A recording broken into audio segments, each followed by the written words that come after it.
Province S, Friday, 1800 hours capital time. It was an ordinary evening. The sunset dyed the skyline tangerine orange, and distant high-rises glinted with golden light that streamed through the windows and spilled across the floor.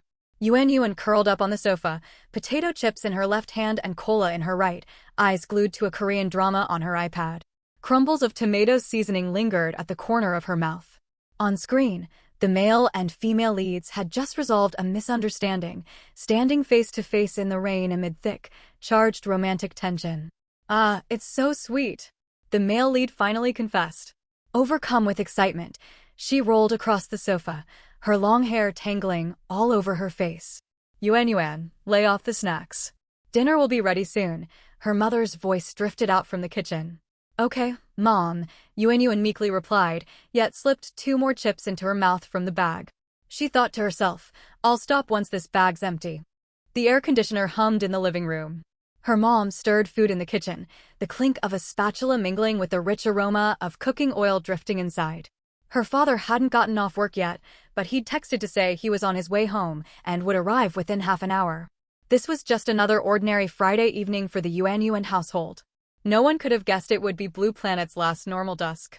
Suddenly, the sky blazed bright. It was not the fleeting, searing flash of lightning, nor the harsh glare of sunlight at midday. Across the entire firmament, stretching from the horizon all the way up to the heavens, a massive translucent blue light curtain materialized out of nowhere. The curtain blanketed every inch of the sky without a single blind spot, as if a glowing luminous film had been draped over Blue Planet. At that exact second, a mechanical electronic voice echoed inside the mind of every human on the planet. The voice bore no trace of gender, age, or accent, yet carried an unshakable aura of absolute authority. Alongside the voice, gigantic golden characters bloomed across the blue sky curtain, each stroke crisp and precise, as if measured with a ruler. No matter where one stood or which direction they gazed upward, the words floated dead center in their field of vision. Galaxy-wide announcement. Yuan's bag of potato chips slipped from her grasp, and her iPad slid off her knees. She did not notice a thing. She simply tilted her head upward, staring blankly through the ceiling and every solid barrier, straight at the glowing text suspended in the sky. The mechanical voice continued ringing inside her head. "In 72 hours, Blue Planet will suffer an irreversible meteorite impact. The global ecosystem will collapse completely afterward, and the end of world countdown has officially begun." Per Article 7, Chapter 3 of the Interstellar Civilization Rescue Convention, the Planetary Salvation Protocol shall activate immediately. The clinking of the spatula in the kitchen fell silent. Yuan heard her mother's quick footsteps rushing out of the kitchen, slippers tapping hurriedly against the floorboards. The golden text across the sky shifted, new lines unfolding one after another. Salvation Plan 1.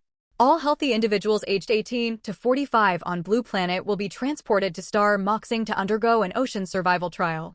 All remaining people, those under 18 or over 45, will remain on Blue Planet. The meteorite collision will be temporarily frozen in time. Should every survivor on Star Moxing perish, Blue Planet and all life upon it will be annihilated instantly. All survivors may earn rare Lord tokens through their own efforts to build private island territories. Survivors without Lord tokens, as well as all residents staying on Blue Planet, may be recruited as subjects under a Lord, who holds absolute ruling power over their people. A live Sky broadcast of the entire survival trial will stream to all residents remaining on Blue Planet. Stay-behinds may freely view any survivor participants' feed and provide essential aid to players later on. Every player eligible for transport to Star Moxing will soon receive a marking and official notification. A cold voice instantly echoed in Yuan's mind. "Congratulations, player Yuan. You will be teleported to a wooden raft on Star Moxing's ocean in 3 days' time. No belongings other than the clothes on your body may be taken. Please prepare accordingly." A glowing white band materialized around her wrist, stark and unmissable. Countdown: 71 hours, 59 minutes, and 58 seconds. The numbers flickered downward. 71 hours, 59 minutes. 57 seconds. 56 seconds. 55 seconds. Yuan stared at the digits, her mind racing. She was 22, right inside the eligible age bracket. Her mother was 48, her father 51. Both were over the limit. Healthy individuals? Healthy? She glanced down at herself. Born prematurely, she'd spent a full month in an incubator. Frail from childhood, she caught colds every seasonal shift, gasped for breath after a short jog, suffered low blood sugar and mild anemia. Her last physical exam showed her physical fitness score ranked in the bottom 3% of people her age. How could someone with her physique qualify as a healthy individual? Are you serious? She muttered quietly. A doctor would say looking at my medical report, and I count as healthy? Is this system standard for health ridiculously low, or are Blue Planet humans generally this out of shape? The more she thought about it, the more absurd it felt. By this metric, what would someone truly robust count as? Super healthy? Peak perfect health? But the voice and glowing text ignored her doubts, pressing on with the announcement. The golden writing faded slowly from the sky, leaving only the hovering countdown digits suspended over the world like a cold, unblinking eye watching every corner of Blue Planet. Yuan. Her mother burst into the living room, her gaze locking onto the white band around her daughter's wrist at once.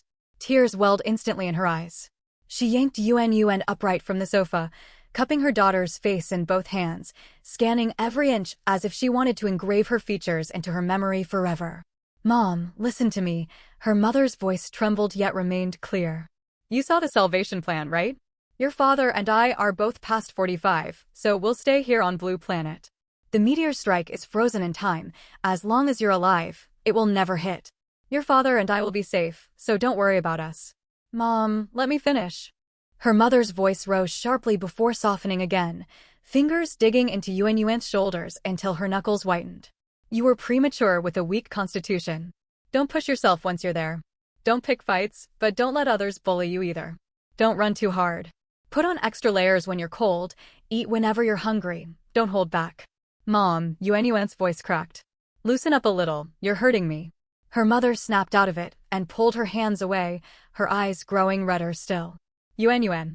Her father's voice echoed from the doorway. He'd clearly sprinted straight home from work, suit jacket discarded, 2 buttons undone on his shirt, sweat dripping down his forehead. His eyes swept over Yuan's face before landing firmly on the glowing white band around her wrist. The moment he saw it, his lips pressed into a tight line. He strode across the room in 3 quick steps and pulled both Yuan and her mother into a tight embrace. Yuan was their only child.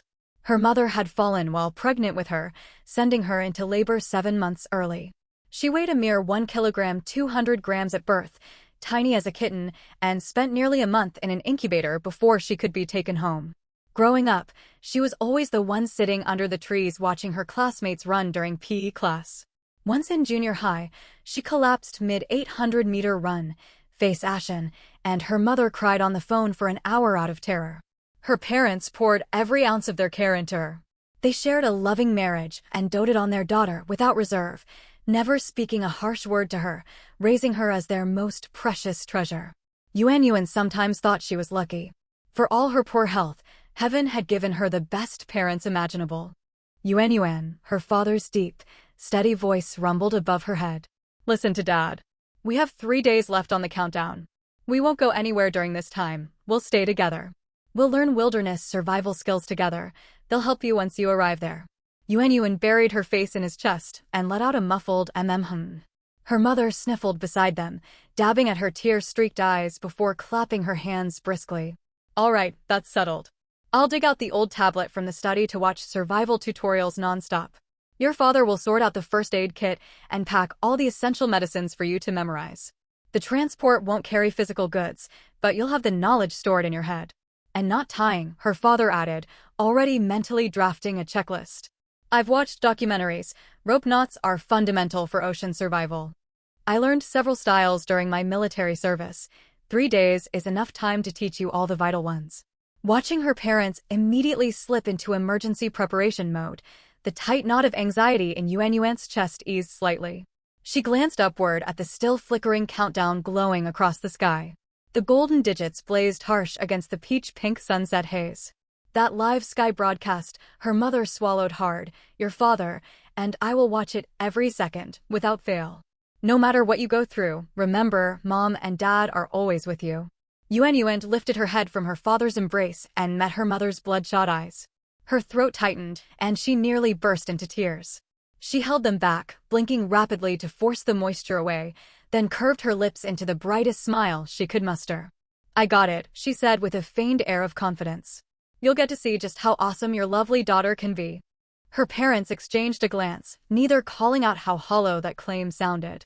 They knew better than anyone her greatest talent, sitting motionless for 6 straight hours munching chips and binging dramas without shifting an inch. Yuan spotted the deep worry lingering in their eyes, her heart heavy.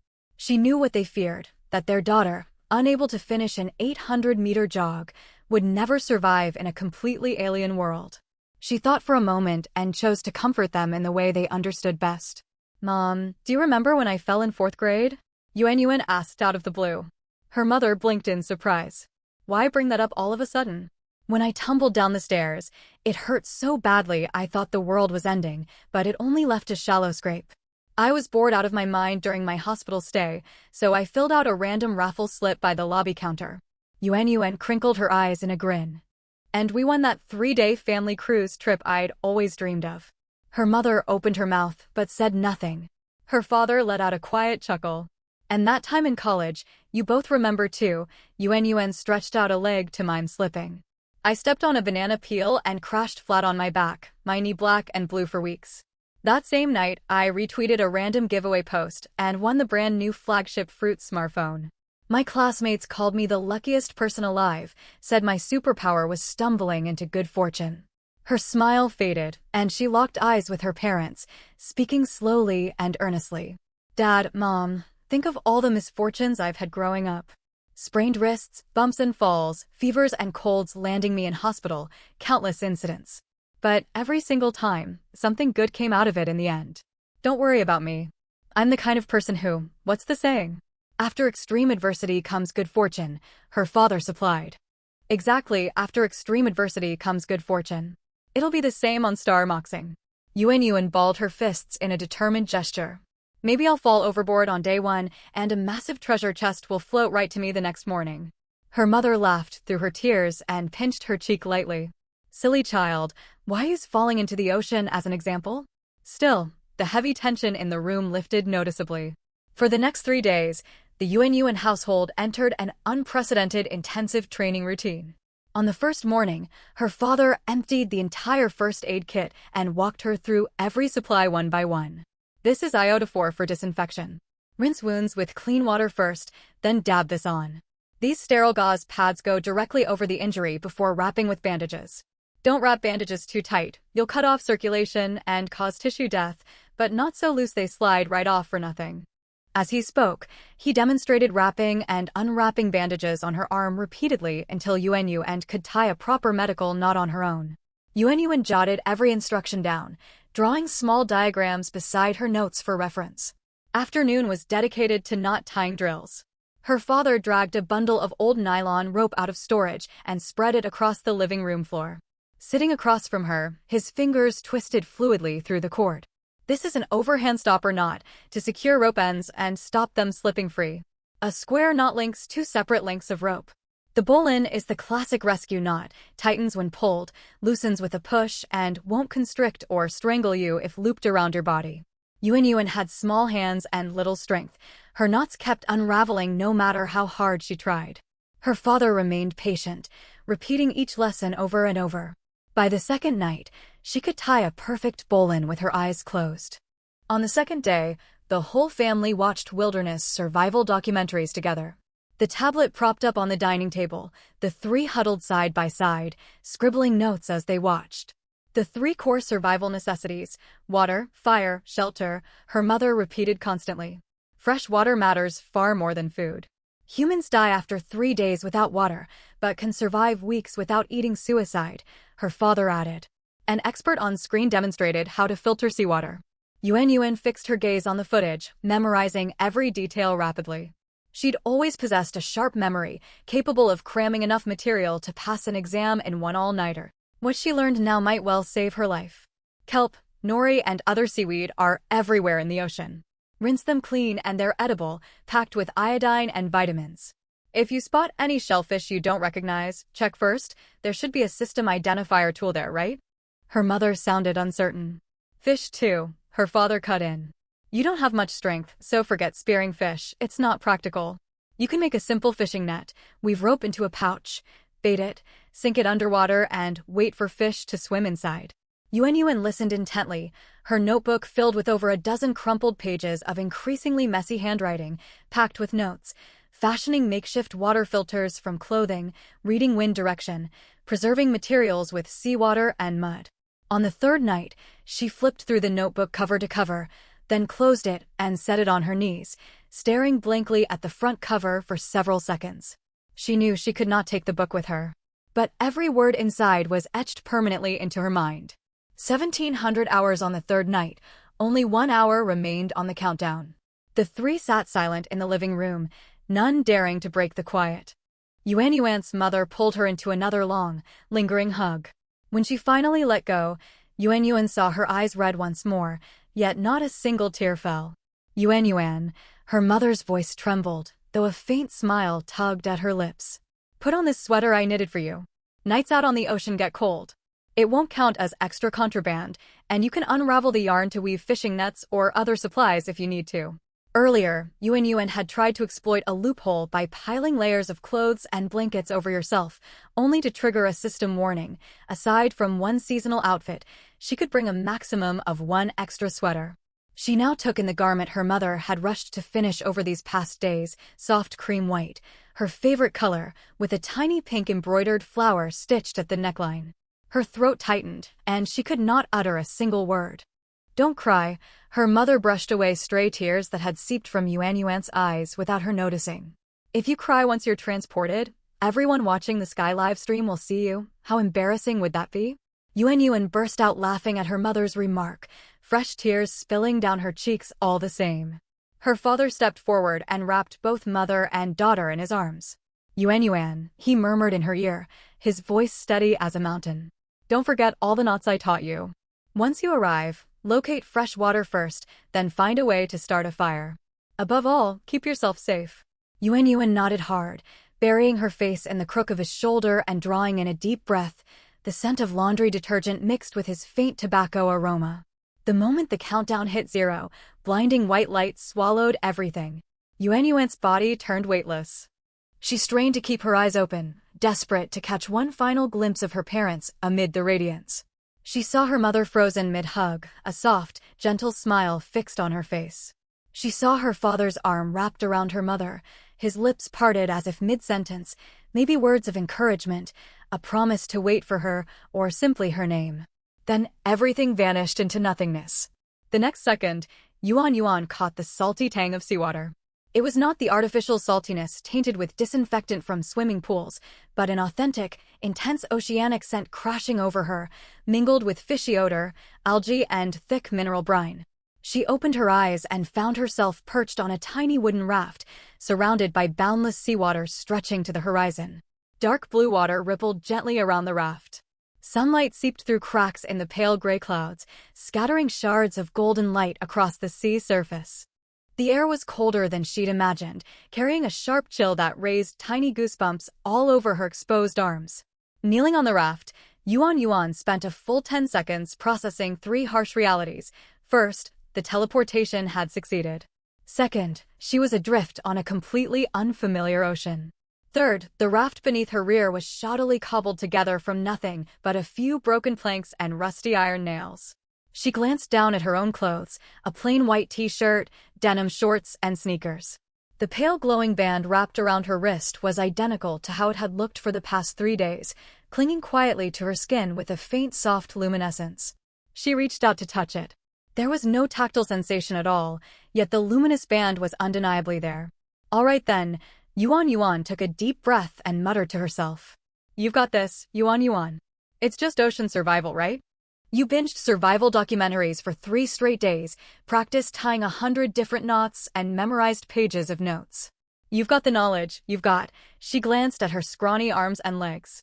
Planting her hands firmly on her hips, she finished her thought, and you've got 1 in a million luck. The raft was minuscule. Yuan estimated it spanned roughly 4 square meters, barely enough space for one person to lie flat. A single clumsy roll in her sleep would send her tumbling straight into the sea. In one corner of the raft sat a light brown wooden chest, about the size of a school backpack. Its rough surface scraped against her palms when she touched it, and a fishing rod leaned crookedly against its side. Yes, just one fishing rod. It was no professional deep-sea angling rod, merely a basic amateur model. A bamboo shaft, thin fishing line, a tiny hook, and a red float strung onto the line. It looked like something snatched casually from a tiny convenience store in a fishing village. Yuan Yuan picked up the rod and weighed it in her hands. It felt absurdly light. Is this thing even capable of catching fish? She murmured quietly to herself. She was about to set the rod back down when a crisp ding echoed in her vision, and a translucent blue interface popped open before her eyes. It bore an uncanny resemblance to the announcement screen she'd seen on Planet Blue 3 days prior, yet its content was entirely different. This new interface was far more polished, topped with a line of gleaming golden text: Emo-Star Ocean Survival System, Official Activation. A cold mechanical electronic voice began to broadcast as lines of text simultaneously materialized across the blue screen. Welcome to Emo-Star, all survivors from Planet Blue. Please read the basic ocean survival rules below carefully. Yuan Yuan instantly sat up straighter, holding her breath. Rule 1. On Emo-Star, every survivor has only one life. Death is permanent, there is no resurrection or reset. Cherish your life and strive to survive at all costs. Rule 2. Each survivor will be granted a personal stat panel. The pale luminous band on your wrist will transform into an interactive bracelet. Tap it to view your individual stats. Prioritize raising every stat, as these values directly determine your odds of surviving on Emo-Star. Rule 3. All survivors receive a standard starting supply pack: 1 4-square-meter wooden raft, 1 basic bamboo fishing rod, 1 wooden treasure chest. The quantity of supplies obtainable from chests is entirely luck-based.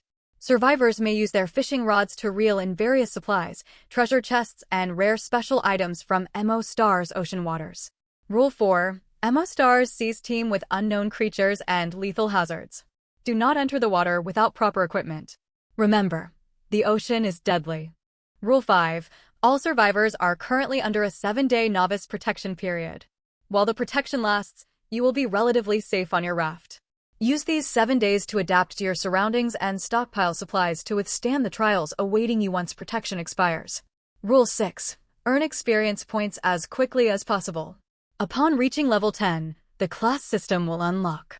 You may choose to advance as either a mage or a body cultivator based on your innate talents. Each class unlocks exclusive skill trees and unique progression paths. Rule 7. Treasure chest tiers, ordered from lowest to highest: wooden chest, iron chest, bronze chest, silver chest, gold chest, diamond chest, obsidian chest. Item and blueprint tiers, ordered from lowest to highest: common white, intermediate green, advanced blue, fine purple, epic orange, legendary gold. Tiered blueprints only spawn starting from iron chests. Wooden chests never contain blueprints, while iron chests have a chance to drop common white blueprints. Rule 8. These are all survival rules authorized for release at this stage. All remaining rules and system functions are left for survivors to discover independently. Emo-Star is vast, may you live until the very end. A chill ran down Yuan Yuan's spine as she read through the regulations. Everything was terrifyingly real. Fall overboard and drown, starve without food, get attacked by sea monsters, and death here was irreversible. This was no game, no simulation, no virtual world where you could respawn after dying. Sigh. She pushed the gloomy thoughts aside. She preferred to trust in her luck instead. Yuan Yuan glanced down at the fishing rod and wooden chest in her hands. So this was the standard starting loadout, just like in those survival novels she'd read. The rules promised 7 days of novice protection. She would use every second of that window to hoard supplies. Yet the wording stated she was only relatively safe on the raft, meaning fatal danger could still strike at any moment. The system's closing line echoed relentlessly in her mind. Emo-Star is vast, may you live until the very end. It sounded like a thinly veiled subtext: most of you won't make it to the finish line. She shook her head to banish those ominous thoughts, then tentatively tapped the pale luminous bracelet wrapped around her wrist. A small icon popped open with a soft snap, revealing the full system panel spread out before her. At the very top of the screen hung prominent regional information: current zone, Zone 888, survivor count, 99,997/100,000. Yuan Yuan froze. 3 people were already gone? Had 3 survivors died the instant they arrived? She gasped in shock. How is that possible? Everyone had just been listening to the rules, hadn't they? Before she could process this horrifying news, her gaze drifted to the information bar in the top left corner. First came environmental data, weather, clear time, 7:05 temperature, 19 degrees Celsius. Beneath it lay her detailed personal stats, personal ID, 886699 nickname, Yuan editable level, 0 experience, 0 out of 10. Strength, 0.1. Your strength ranks lower than 99.99 of all survivors. A single punch from you would barely tickle a squeaky chicken. Evaluation from an unidentified system module. Stamina, 0.1. Your stamina ranks lower than 99.99 of all survivors. You might stand a chance of winning a race against a tortoise. Agility, 0.2. Your agility ranks lower than 99.99 of all survivors. If you fought a squeaky chicken, the odds would lean 3:7 against you. It lands 3 hits, you end up dead. Note, the initial maximum value for these 3 base stats is 10. Magic, 0. 0 unawakened. Even if you awaken magic, you'll likely remain a fragile glass cannon. Energy, 100 out of 100. Who would have guessed such a dramatic soul dwells within your frail frame health? 100 out of 100. This is the only stat you share equally with every other survivor. Luck, data anomaly strange. Luck value cannot be detected. Overall rating, F. You are an exceptionally weak little chick. Right after the stat list, the system popped up a blunt concluding evaluation, ever so helpfully. Dear survivor, your physical fitness ranks dead last among the 100,000 participants. We sincerely advise you to avoid all strenuous activity, including but not limited to running, jumping, swimming, rowing, and speaking at high volume. This public service announcement is offered for your personal safety. You're welcome. Staring at the stats that didn't even hit 1, the humiliating F rank, and the line declaring her dead last, Yuan couldn't help a bitter, exasperated laugh. Dead last. Out of 100,000 people. If she ranked absolute worst, why had the system classified her as a viable candidate and sent her out to sea to survive, just to mock her as a weakling? The more she thought about it, the more absurd it felt. By this metric, how astronomically high would the stats of truly robust people be? Her full energy and health bars at 100 each seemed normal enough. These must be the mana and health gauges from games. 0 experience out of 10 required meant she needed 10 total experience points to reach level 1. Hey, system, Yuan spoke up, her voice deceptively calm even as her spirit felt ready to leave her body. Can I file an appeal against this rating? The system fell silent. The screen flickered faintly, as if processing her request. Then the F rank updated to F. The system's evaluation refreshed alongside it. Appeal received and processed. Following your formal protest and a second full physical scan, your overall rating has been adjusted from F to F. 2 minus signs deliver a far more striking visual effect, perfectly matching your unique demeanor. You're welcome. That's not what I meant at all. Yuan's shout carried far across the empty ocean.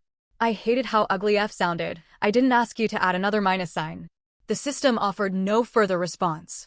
Yuan took one deep breath, then another, feeling her blood pressure spike sharply. Forget it. She'd change her nickname first. After a moment's thought, she edited it to Little Glutinous Rice Ball.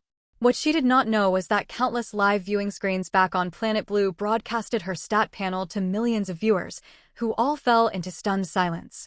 This girl's rank is F? 2 minuses? I've seen F and F plus on other Survivor streams, but F is a first. This has to be the lowest possible grade. Dead last out of 100,000 people. That's just tragic. Her strength and stamina are both 0.1. My 80-year-old grandma's fitter than her. Wait a second, her energy gauge is full? How can someone this fragile have maxed energy? What a bizarre stat spread. Full energy probably means she's mentally resilient at least. But with 0.1 strength, she'd struggle to swat a seagull. 0 out of 10 experience needed to level up.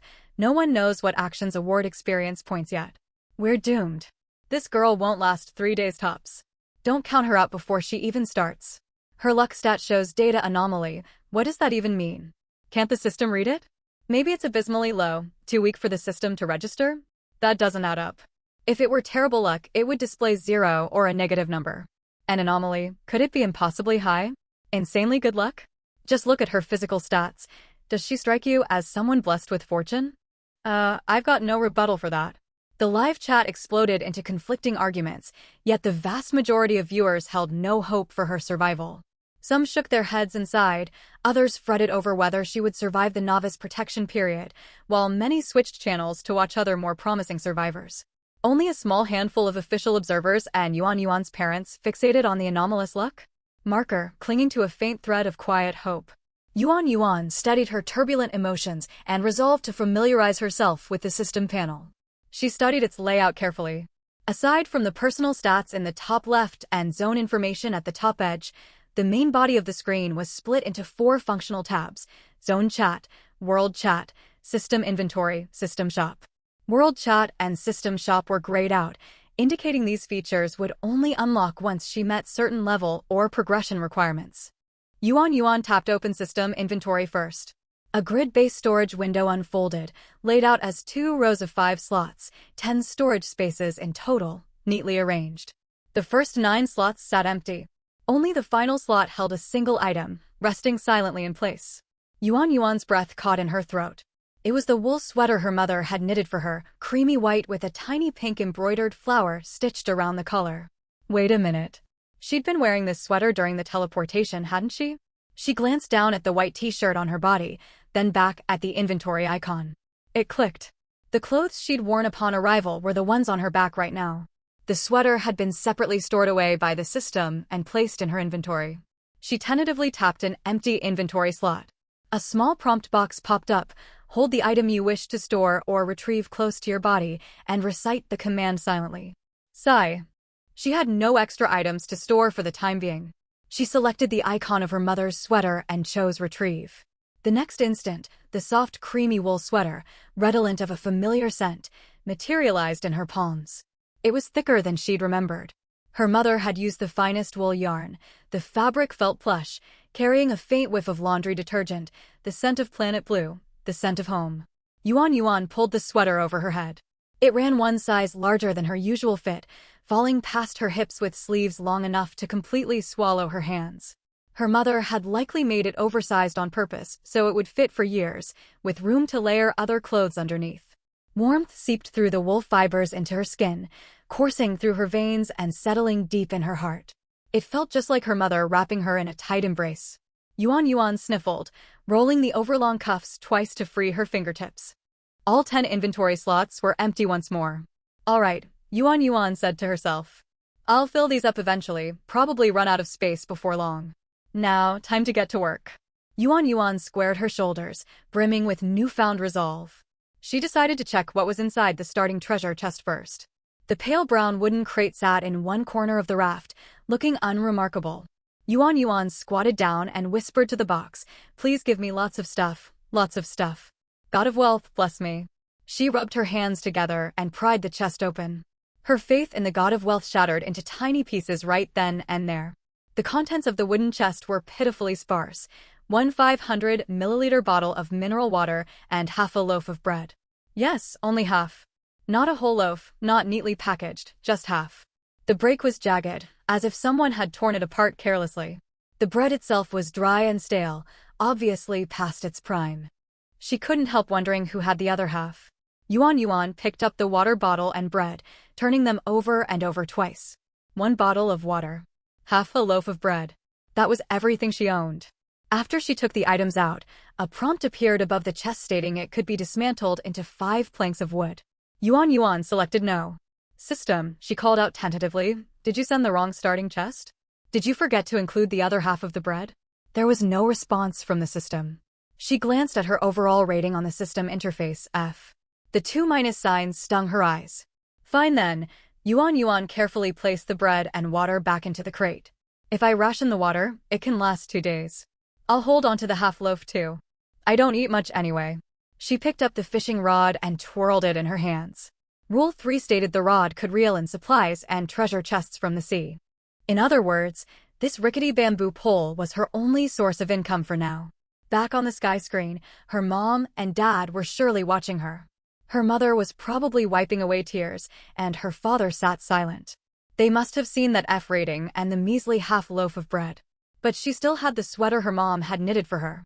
She glanced down at the cream-white sweater embroidered with tiny flowers covering her frame and curved her lips toward the empty air. "Mom, this sweater keeps me so warm," she murmured softly. "Thank you." Then she stood, or rather, stabilized her squatting balance on the raft, gripped the fishing rod with both hands, and cast it hard forward. The hook traced a faint parabola before splashing into the seawater. The red float bobbed gently on the surface, then went completely still. Yuan Yuan sat cross-legged on the raft, clutching the rod, her gaze fixed rigidly on the float. Sea wind whipped at her cream sweater, and gentle waves rocked the small raft back and forth. She looked like a pitiful little statue abandoned out on the open ocean, muttering complaints to herself every few moments. "I've got to catch something, I've got to catch something, I've got to catch something." She chanted quietly, as if casting a spell on the float. 5 or 6 minutes passed, and the float never moved an inch. Yuan Yuan took a break to open the regional chat channel to see what everyone else was saying. Instantly, lines of text flooded the screen, scrolling as fast as live stream bullet comments. "Honeycomb Cole, anyone there? Sector 888. Justice Seeker, my starting chest had 2 bottles of water and a pack of crackers. What about you guys? Edgy teen, damn, my stats are garbage. Strength's only 4, is that normal?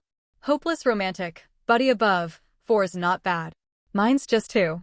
Love guru, girls, what's your luck stat? Mine's 13, high or low? Smug show off, From what everyone's posted, the highest luck stat we've seen is in the 50s. No one's hit above 60 yet. Random passerby, got it, so unlucky people stay unlucky no matter where they go. Cannon fodder, does anyone know how to level up? Do we just eat food or do something else? Cute bean, help. A huge shadow just swam past under the water next to me. Cold blade, heads up. The newbie protection period only lasts 7 days. I fished up a wooden chest with dried fish inside, plus a little experience. Tofu beauty, 4 real. Fishing chests give experience points? Tomato egg stir fry, totally. I just reeled 1 and 2, got a small XP boost. I only pulled out food, but it's better than nothing. Veteran boss, Sector 888 has 99,997 survivors right now, 3 have already vanished. Sigh. Second random passerby, didn't they warn us the ocean's deadly? Did those 3 jump straight in as soon as they arrived? Seeing others actually catch loot lifted Yuan Yuan's spirits, and she tightened her hold on the fishing rod again. Then the float plunged sharply downward. The fishing line snapped taut, bending the bamboo pole into a tight arch. It's a bite. Yuan Yuan nearly got dragged off the raft by the sudden force. She scrambled to steady herself, white-knuckling the rod with both hands until her face flushed bright red. Her strength stat was only 0.1. She stood almost no chance against the powerful thrashing from beneath the waves. "Come up. Get up here." She gritted her teeth and hauled backward, half sprawled across the raft's surface. The standoff dragged on for more than 10 seconds, an eternity to Yuan Yuan, until the tension on the line vanished all at once. Splash! A soaking wet object roughly the size of a basketball flew out of the water, arcing beautifully through the air before thudding hard onto her raft, rocking the whole wooden platform. Yuan Yuan gasped for air and looked down. It was a treasure chest. Unlike the crude starting crate, this one looked far higher tier, its frame forged from bronze, exactly what the rules called a bronze treasure chest. "Oh my god, I've hit the jackpot." A soft glow bloomed slowly across the chest's surface. Right after, a system notification chimed in her ears. "Congratulations, survivor, for catching 1x bronze treasure chest. Plus 5 experience points." Yuan Yuan froze for a second and instinctively pulled up her stat panel. Her experience counter shifted from 0 out of 10 to 5 out of 10. Everyone said wooden crates only gave a tiny bit of XP, but a single bronze chest granted 5 points? One more catch and she'd hit level 1. She glanced down at the beat-up bamboo fishing rod clutched in her hands, the kind that looked like it had been scavenged from some forgotten corner. Then she stared at the bronze chest sitting by her feet. She lifted the rod uncertainly, turning it over and examining every inch. She tilted her head upward and spoke sincerely to thin air. "This rod, is this for real?" On the sky screen, countless viewers watching back on Blue Planet widened their eyes in shock all at once. She actually fished up a different tier of chest? Less than 10 minutes after casting her line? I haven't seen anyone else in other live streams pull an iron chest, and she already got bronze? That chest looks way nicer than the starting crate. Wait a second. Isn't this girl ranked dead last with F stats? How's her luck this insane? Abnormal luck stat. I get it now. Her luck isn't low at all, it's off the charts, too high for the system to measure. No way. 0.1 stamina but max luck? What an extreme build. She must be cheating, right? And fishing chests grant XP 5 whole points. One more catch and she levels up. Whoa, will she jump levels on her next haul? I take back what I said earlier. This girl's probably gonna outlive all of us. Yuan, you've got this. Yuan's mother sat in their living room back on Blue Planet, hands clamped over her mouth as tears finally spilled down her cheeks. Not out of fear, but from the loud heavy thud when the chest landed. It was like a sudden shot of adrenaline straight to her heart. Before opening the bronze chest, Yuan put on an exaggerated show of reverence, straightening her collar, rolling up her sleeves, formally paying homage to the goddess of fortune and the god of wealth. She pressed her palms together and bowed deeply to the crate. Open. A flash of green and blue light flickered inside the chest. Bronze chest loot acquired. 180 sheet tissue packs times 5 500 milliliters bottled mineral water times 5 self-heating hot pot times 5 wood planks times 20 iron ingots times 10 white tier workbench blueprint times 1 green tier trident blueprint times 1 blue tier sea monster repellent nightlight times 1. Yuan chose not to dismantle the chest again. The system noted the planks and iron could be used for upgrades, so she decided to expand her raft first. Level 1 raft upgrade required exactly the materials she now held, 20 wood planks and 10 iron ingots. She immediately selected Upgrade Raft, and the system prompted a 5-minute waiting period. Yuan stared wide-eyed at the mountain of supplies inside the chest. Tissues, bless her luck, she couldn't go more than a few hours without them. Counting her original bottle, she now had 6 waters, plus proper hot meals to eat. Yuan picked up one self-heating hot pot and turned it over fondly, almost pressing a kiss to the packaging. In this desolate stretch of ocean, self-heating hot pot might as well be Michelin 3-star cuisine. She'd also gotten 2 blueprints. A workbench sounded essential, and she could craft the trident too. She doubted she'd be skilled enough to spearfish with it, but she could always build the weapon and sell it off. Time to build my initial capital. When her gaze fell on the last item, her breath caught short. A blue-quality sea monster repellent nightlight. The system description read, Sea monster repellent nightlight, tier, blue. Effect, when activated, all sea monsters are barred from entering a 5-meter radius centered on the lamp. Total usable runtime, 72 hours, may be toggled on and off freely. Note, this lamp has no effect on humans or other intelligent races. 72 whole hours. Yuan nearly jumped for joy. That meant she'd be completely safe each night during the 7-day newbie protection period with this lamp, an absolute lifesaver. Who else could match this insane luck? This was the perfect starting hand. She clutched the nightlight and laughed out loud on the raft. I knew it. I'm definitely the goddess of fortune's favorite, She delivered a dramatic speech to an invisible audience. I am the queen of this open sea. Back on the sky screen, Blue Planet's viewers were losing their minds. Wait, did I read that right? A bronze chest dropped a blue tier item? I thought only silver chests gave blue gear. It's not just one blue item, guys, she also got a green blueprint and a white one. Damn, her luck's absurd. F-tier physical stats, but SSS tier luck? What's the saying? When heaven shuts a door, it opens a window for you. She's not surviving out here. This is basically a vacation. Invest in Team Yuan now, you won't regret it. Inside Blue Planet's Central Government Monitoring Hall, a massive screen broadcast every move Yuan made. The director of the newly founded Survival Observation Division issued orders. Monitor this girl closely. She may very well be our trump card to gain a foothold on Star Mo High. A data specialist nodded. Agreed. Her luck defies logic. Every step she takes teeters on the edge of impossible low-probability events. A staff member standing nearby stamped Yuan's file. Seed candidate, priority observation. Yuan on Star Mo High had no idea she'd become a rising star in the survival realm. Lost in delight over her perfect starting loot, she hummed the song Good Luck Arrives while storing all her new supplies in her system backpack. The 5 minutes passed quickly. Ding! Raft upgrade complete. Congratulations, survivor. Your raft has expanded to 10 square meters with improved durability. Now she owned a full 10 square meter raft. She was a big-time survivor now. Strike while the iron's hot. She cast her line again, and while waiting, popped open regional chat once more. Messages still flooded the channel at breakneck speed. Anyone catch a treasure chest? I've fished for half an hour with nothing to show for it. It probably ties into your luck stat, I guess. Haha guys, I reeled in an iron chest and got a white blueprint out of it. Lucky legend above.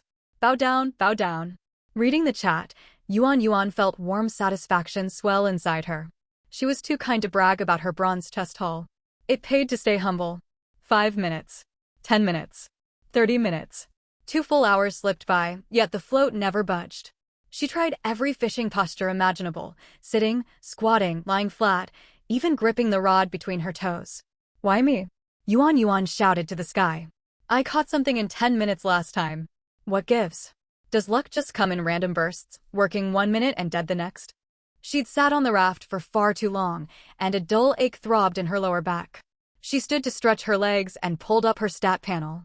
Nearly half her stamina had drained away. It hurt so bad. She winced, rubbing her waist, and struggled to stand for a full stretch. Her foot slipped. She lost balance in an instant, slamming the back of her head hard against the raft planks. She crumpled flat onto the wood, black spots dancing across her vision. To everyone watching, she lay completely motionless. Yuan. Her mother on Blue Planet shot straight up from her chair, overcome with panic. Bullet comments streamed nonstop across the screen. What's happening? Did she pass out? She fell suddenly without bracing herself, maybe a mild concussion? No, my poor Yuan, sob. The chat descended into chaos, filled with panic and heartache. What about the survival system? Won't it do anything to help her? Yuan's father wrapped an arm around his wife, his voice rough and barely audible. Yuan, wake up. To onlookers, those dozen seconds stretched on for an eternity. Suddenly, a golden pillar of light descended from the sky, speeding faster and faster before crashing straight into Yuan's face. Viewers watching the live sky screen flinched at the unexpected flash of light. Yuan blinked groggily awake, something soft smacking against her cheek. She blinked hazily, her vision clearing slowly from blurriness. Her skull still throbbed where she'd hit it, and then she saw it. A round, fluffy white orb roughly the size of a human head hovered right in front of her, less than 20 centimeters from her nose. Tiny stubby arms stuck out from either side of its plump body, paired with short orange legs beneath. 2 great black eyes were embedded on its front, making it look exactly like a giant steamed bun. Yuan stared at it for 3 full seconds. The white orb stared right back for 3 full seconds. Then the orb spoke. Hey human, its voice crisp and high-pitched, like a 5 or 6-year-old boy with an innate haughty tone. What are you gawking at? Never seen a system before. Had she stood up too fast? Was she hallucinating from hunger? A steamed bun was talking to her? A talking steamed bun, for crying out loud? I must be hallucinating from starvation, Yuan mumbled to herself, weak yet utterly convinced. Yeah, definitely low blood sugar causing visions. Other people see stars when their sugar drops. I never thought my hallucinations would be this advanced, talking steamed buns and all. The orb's round black eyes blew wide open. Steamed bun. Its voice shot up an octave. You dare call the system a steamed bun? I'm the coolest, strongest, most versatile high-tier system across all system realms. Designation 666. Look closely, I am not food. This wasn't a hallucination? Yuan reached out and touched it. A pillowy, soft warmth seeped into her fingertips. She blinked in shock, shooting upright as if revived from a deathbed. So you're not a hallucination? Of course I'm not a hallucination. Then what exactly are you? The white dumpling puffed out its non-existent chest proudly. Listen well, human. I am System 666, subordinate to the main system, a high-tier system blessed with omnipotence, supreme luck, and boundless wisdom. I rank within the top 10 of all systems, no, top 5, no, top 3. Being bound to me is a fortune you could only earn across 18 lifetimes. Do you have any idea how lucky you are? Yuan fell silent for 2 seconds. Then why are you here? The white dumpling's arrogance instantly deflated. It darted its eyes left and right, pouted its tiny mouth, and its voice shrank to a murmur. Well, I just snuck out for a stroll to get some fresh air. Then I got swept up in a space-time rift, and then I crashed into you. Crashed into me? Yuan pointed at herself. You crashed right onto my body? Yep, onto you, the white dumpling admitted reluctantly. And that's how we formed a binding contract. This was never my intention, don't get the wrong idea. I could have bonded with far stronger survivors, ones who can punch a mountain to rubble. But since we're already linked, I guess I'll settle for you. A dull throbbing lingered at the back of her head, yet her spirits felt drastically lifted. Forming a contract with this white blob had recharged her energy entirely. She stared at the haughty white dumpling before her, the corners of her lips slowly curving upward. Let me get this straight, Yuan drawled. You ran away from home, got pulled into a space-time rift, accidentally crashed into me, accidentally bonded with me, and now you're telling me you're settling for little old me? The white dumpling squirmed awkwardly. It's not like I'm settling that badly, that's exactly what you implied, Yuan accused. I did not, it retorted loudly. You absolutely did, Yuan shot back, even more fervent. I am the crown prince of the system realm. A crown prince deigning to stay with you hardly counts as settling. Yuan laughed, a sweet smile pulling on her cheeks and making her two dimples stand out prominently. System 660 SIX's round black eyes blinked involuntarily twice. She was so adorable. All right then, Yuan clapped her hands. Since we're bound, it must be fate. By the way, what should I call you? I am System 666. 666. Yuan tilted her head. That doesn't sound warm enough. Can I give you a proper name? The white dumpling froze. What? You're naming me? I'm the Great. Look how white and round you are. My name's Yuan, so you can take my surname. Yuan's eyes crinkled into crescent moons. I'll call you Yuanbao. Yuanbao? I refuse, Mosk. The system wiggled its tiny body in petulance. Yuanbao, Yuan cooed again softly. It sounds lovely. The white dumpling's great black eyes went wide, its small mouth opening and shutting repeatedly. A faint pink blush spread across its entire white form. How unreasonable can you humans be? I haven't even agreed yet. Yuanbao, Yuan cut it off and pulled it tight into her arms. Some of the fear she'd felt upon landing on this alien planet melted away in the embrace. You're mine now. The white dumpling, Yuanbao, fell completely silent. It mumbled after a long pause, twisting its head away as it soaked up the warmth of her hug. Suit yourself. No matter what you name me, it won't diminish my immense power one bit. Yuan's smile grew brighter. Suddenly, she felt unstoppable. The crown prince of the system realm had run away from home, wandered through a space-time rift, crashed straight into her, and bonded with her. She was the chosen one, blessed by fate, heaven's favored child. Yuan stood up, hands planted firmly on her hips, facing the open sea with towering confidence. Starting today, I, Yuan, am living with a cheat code. Could you tone down the dramatics? Yuanbao said with disdain. Nope. I've got the crown prince of all systems backing me up. Why would I keep a low profile? When did this crown prince ever say I'd back you up? You said you'd bring me endless delicious food and prosperity. Yuanbao's beady eyes widened again. When did I ever utter such nonsense? Just now. You said, since we're already bound, I guess I'll settle for you. That's exactly what it meant. I seriously question your reading comprehension. Ignoring its sarcasm, Yuan leaned in excitedly. Yuanbao. What can you do? What functions do you have? Show me everything. Yuanbao still retained its professional demeanor. A glowing interface materialized across its body, etched in warm golden text, clearly a premium, top-tier system panel. Yuanbao, System 666, bonded to host. Protective barrier, activable for 2 hours daily, toggle on-off at will. Once deployed, an impenetrable shield surrounds the host, blocking all external damage. Universal scanning, this system holds infinite knowledge of all things. The host may scan any unknown object, creature, or phenomenon to retrieve complete detailed data.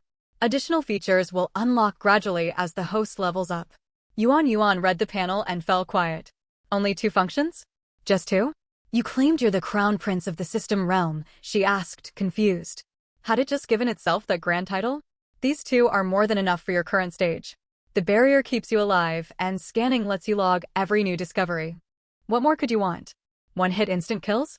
Where's the fun in that? Yuan mulled it over and conceded he had a point. Greed leads to overreaching. Though the feature list was short, the protective barrier was a vital lifeline. 2 full hours of invulnerability each day could save her life in a crisis. As for universal scanning, Yuanbao, she pointed to the small blue nightlight sitting beside them. Scan that lamp for me.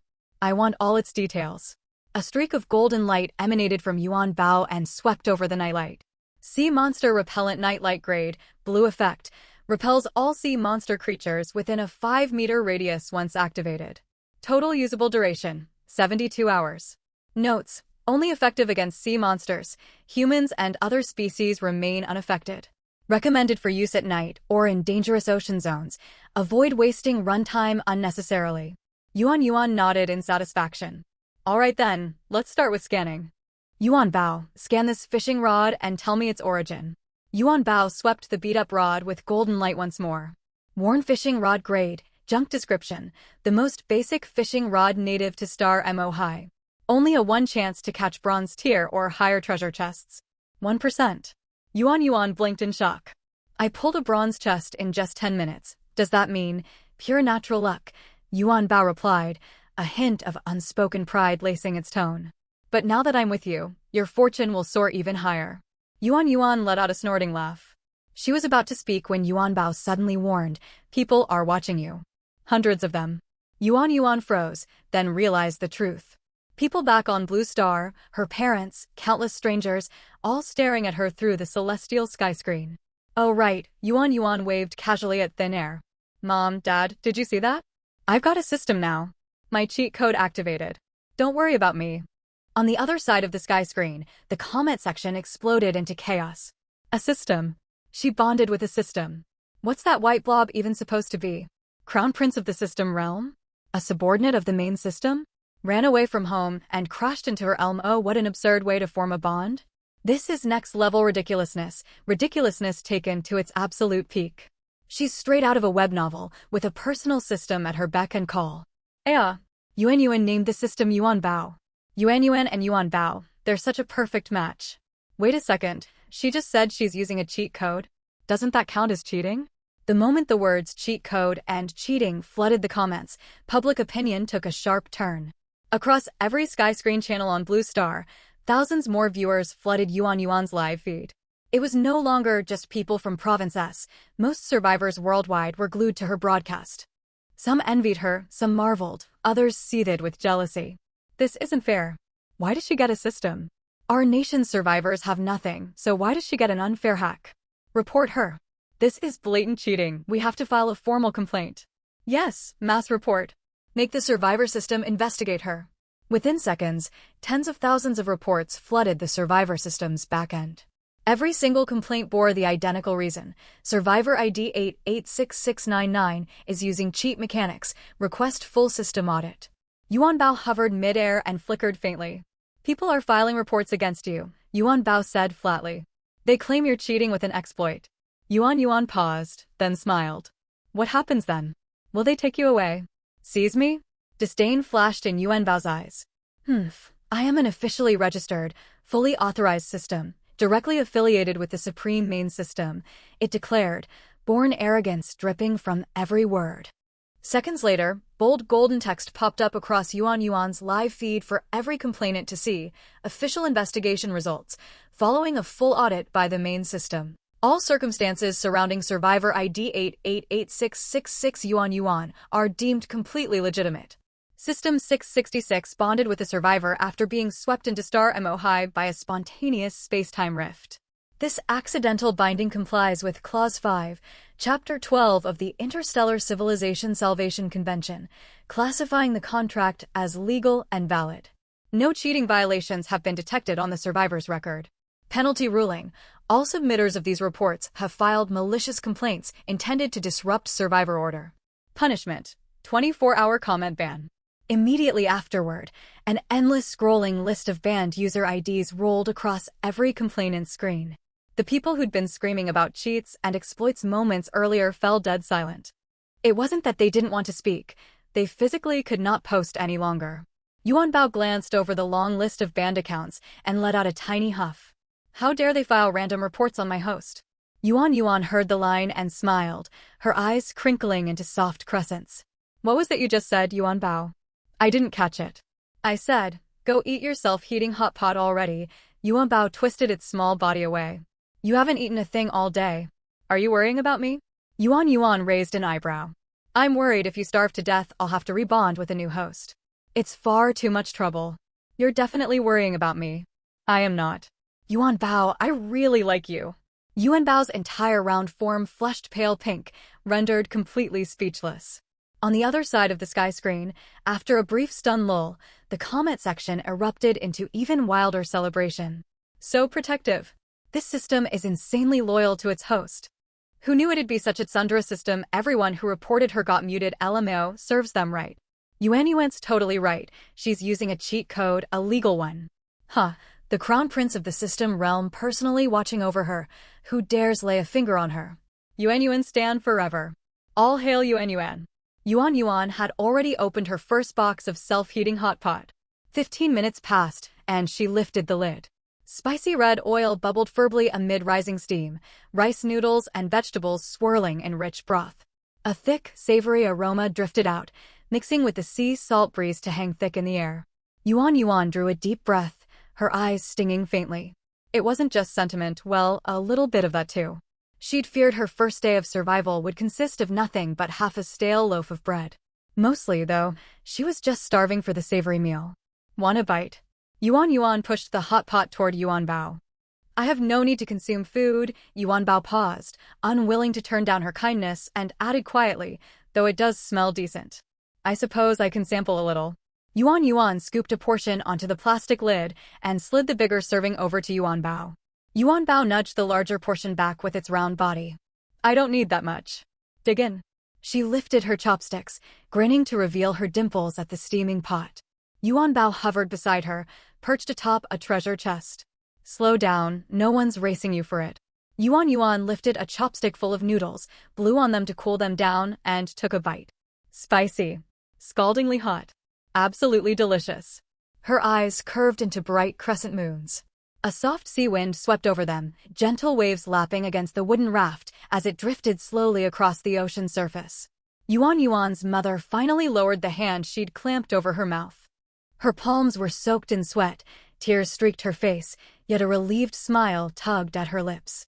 She's all right, she turned to her husband, calming herself. Yuan's father said nothing, only nodded and pulled his wife tighter against his chest, a faint smile lifting his own mouth.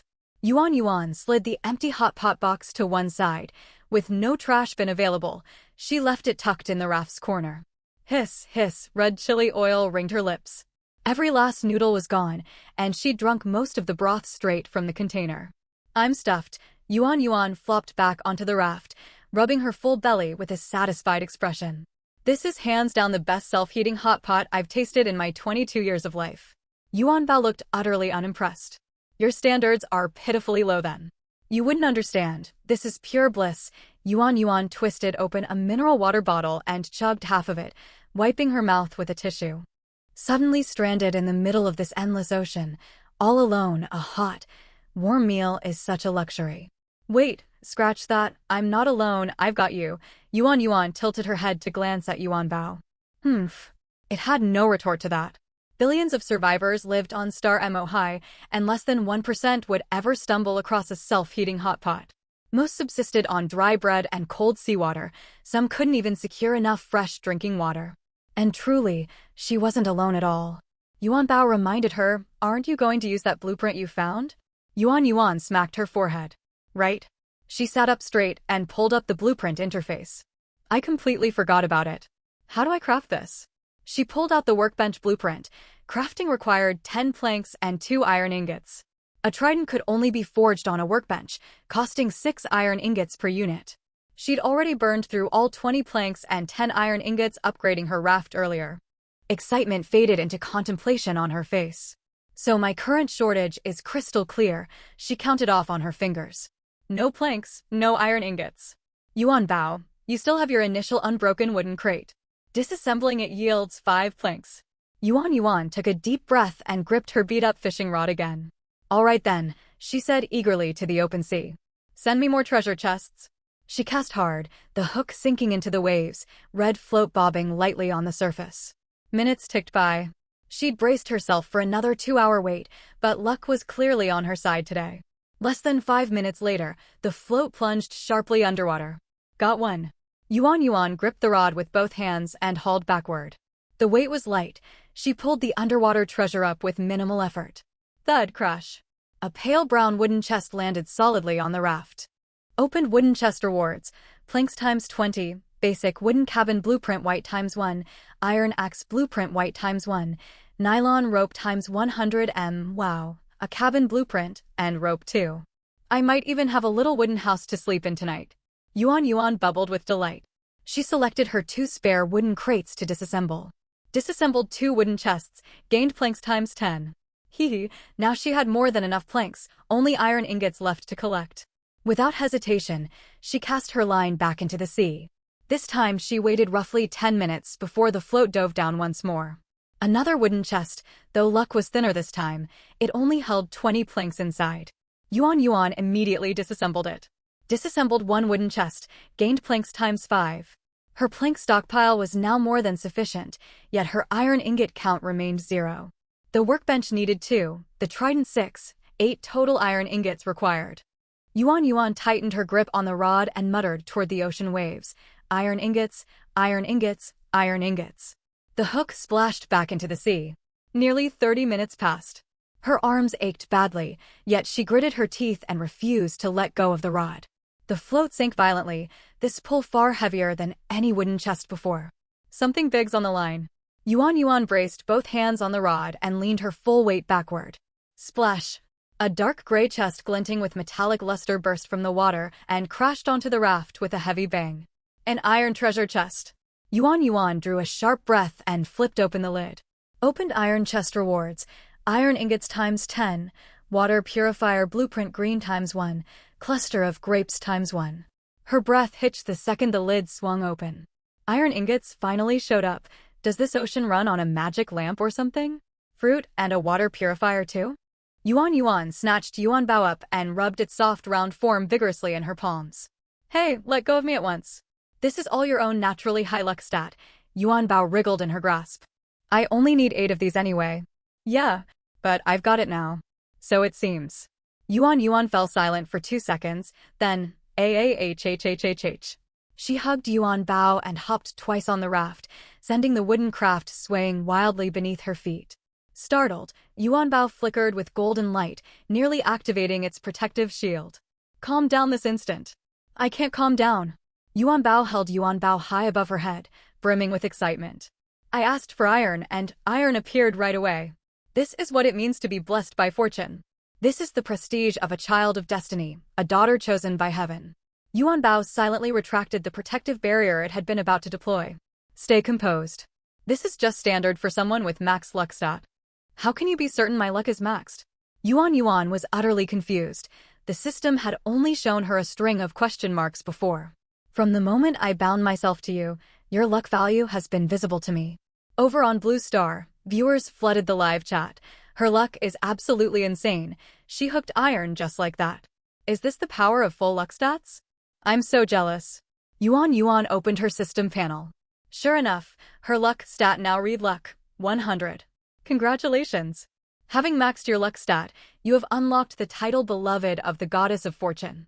You may equip it to receive unexpected pleasant surprises. Yuanbao urged, equip it quickly. Yuan tapped to put the title on at once. A smug grin spread across her face.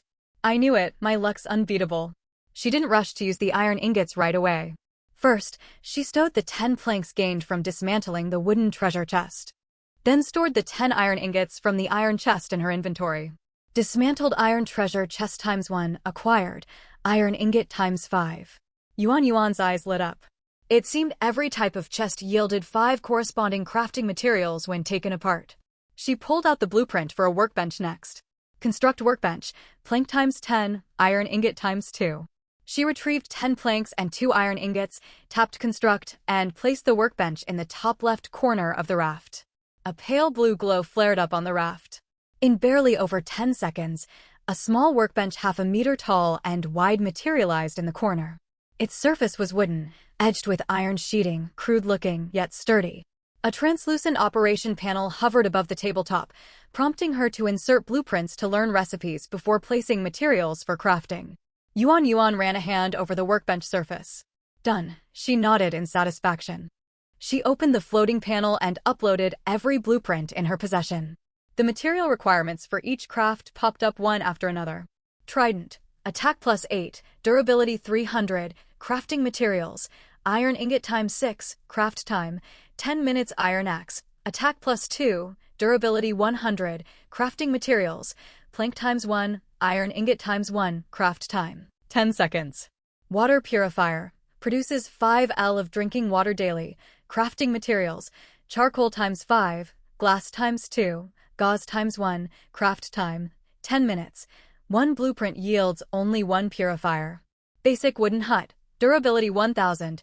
Initial size 6 square meters. Expandable. Crafting materials. Plank ×100. Nylon rope ×20. Craft time. 10 minutes. Yuan's gaze lingered on the last entry. The basic wooden hut. 6 square meters. Expandable. She glanced around her 10 square meter raft subconsciously. There was more than enough space for the small cabin. Still, crafting weapons was the more practical priority for now. She decided to make a trident first. While waiting for it to forge, she grabbed her fishing rod and chatted with Yuan Bao as she fished. When will I gather all the parts for the water purifier? Charcoal, glass, gauze, where even do I get glass? If I have to craft it myself, that'll be terrible news. Yuan Bao sounded confident. Relax, it won't be that troublesome. Those materials are just a little harder to fish up. With me here, it'll be a breeze. You're right, nothing's impossible with you around. Yuan agreed wholeheartedly. 10 minutes passed. A silvery white trident rested quietly on the workbench. Roughly 2 meters long, its 3 sharp blades glinted brightly. And the grip was wrapped in dark non-slip leather. Yuan picked up it and hefted it. It was heavier than she'd expected, tiring to hold for long. Gripping it with both hands, she swung it a few times on the raft. The blades sliced through the air with a faint whistling sound. It's so cool, her eyes sparkled, unwilling to let go of the trident. Back on Blue Star, the live chat exploded with messages again. She's such a tiny girl wielding this giant weapon. Weirdly adorable contrast. +8 attack. Most players don't even have a single weapon yet. This is god-tier gear for her. Lucky little girl. Wish I could send a workbench to my favorite survival streamer. Aren't you going to craft a second one? Yuan Bao asked. Yuan blinked and checked the remaining iron ingots in her inventory. She'd started with 15 total, 2 used for the workbench. 6 for the first trident, leaving 7. A second trident required 6 ingots, which would leave her with 1 left over. Without hesitation, she tapped craft once more. A second silvery trident materialized on the workbench.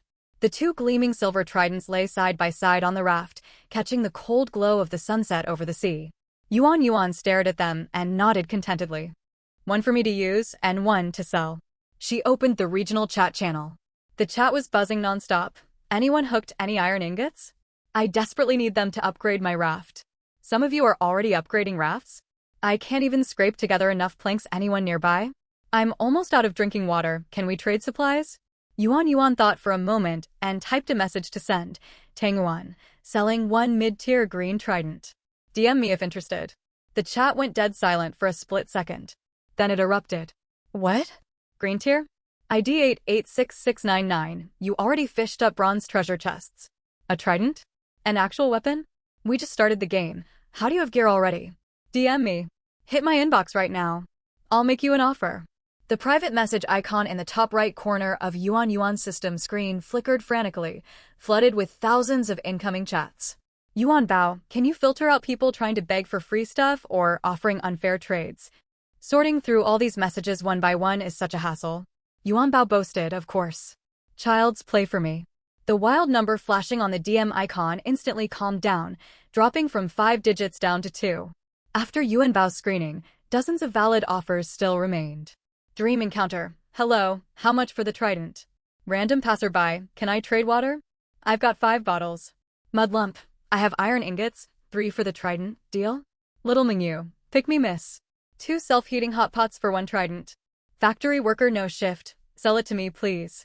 5 loaves of bread, genuine offer. I'm terrified of deep water.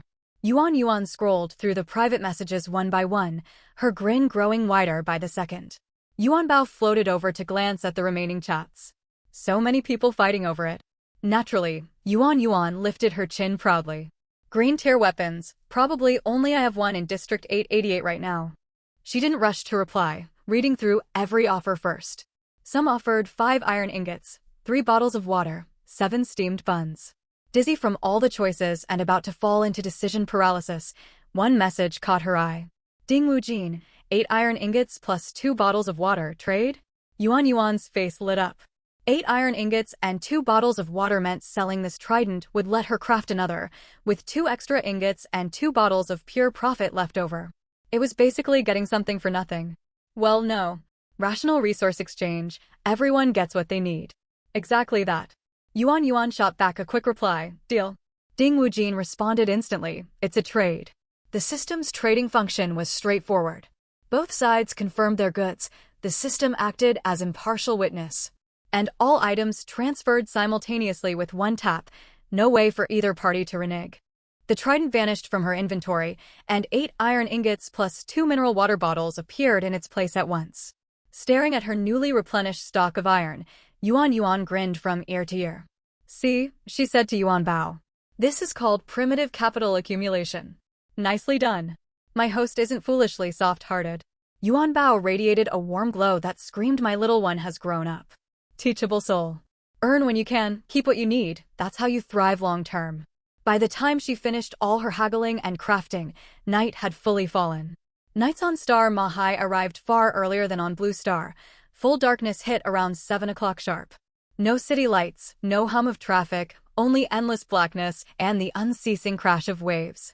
Yuan Yuan flopped flat on the raft, limbs splayed wide like an exhausted salted fish. She was worn to the bone.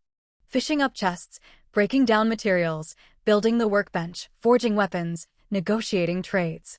All of this would be a few simple mouse clicks in a game, but here, every task demanded her full physical labor. Her stamina stat sat at a mere 0.1. Sheer willpower and maxed luck had carried her this far. She chugged most of her half-empty water bottle, dabbed the leftover liquid onto a tissue to wipe her face for a hasty wash. Then lay straight down.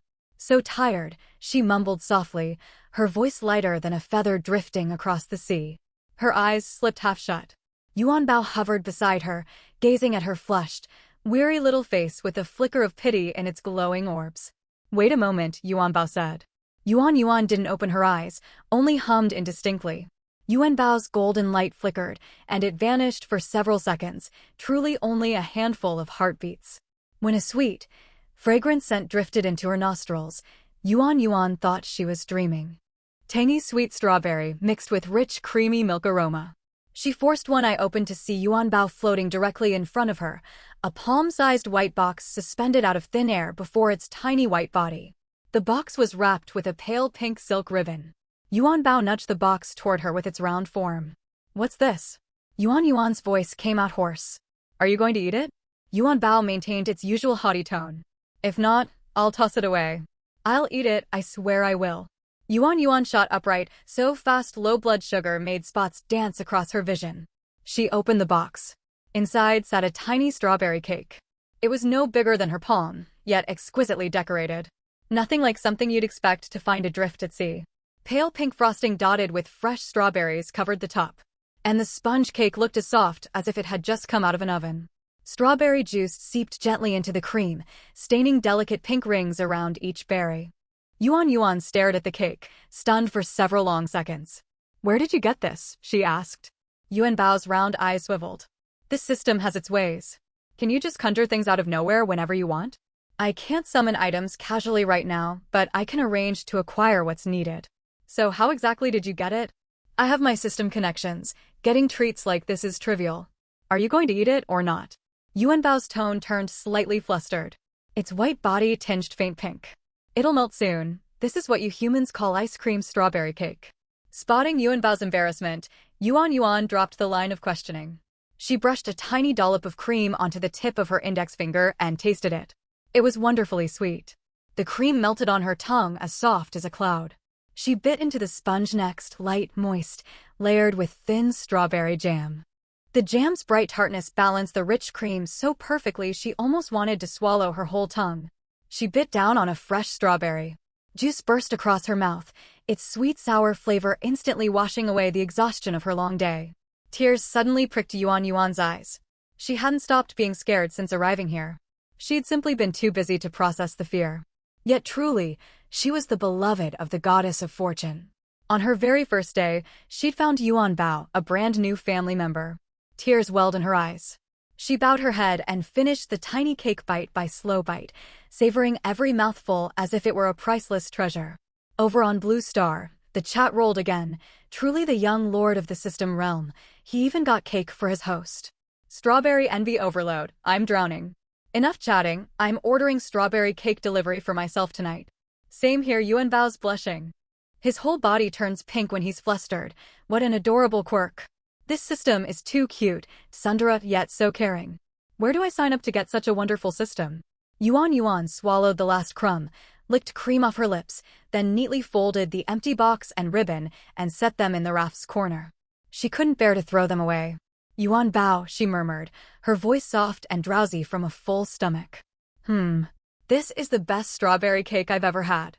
You already called something the best once today, Yuan Bao pointed out. The self-heating hot pot at lunch. That was lunch, this is dessert after dinner, they don't compete. Yuan Bao huffed and fell silent. Yuan lay back down, limbs spread wide just as before.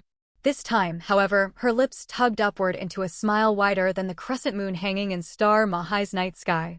Yuan Bao, she whispered after a long pause, her voice nearly swallowed by the crashing waves.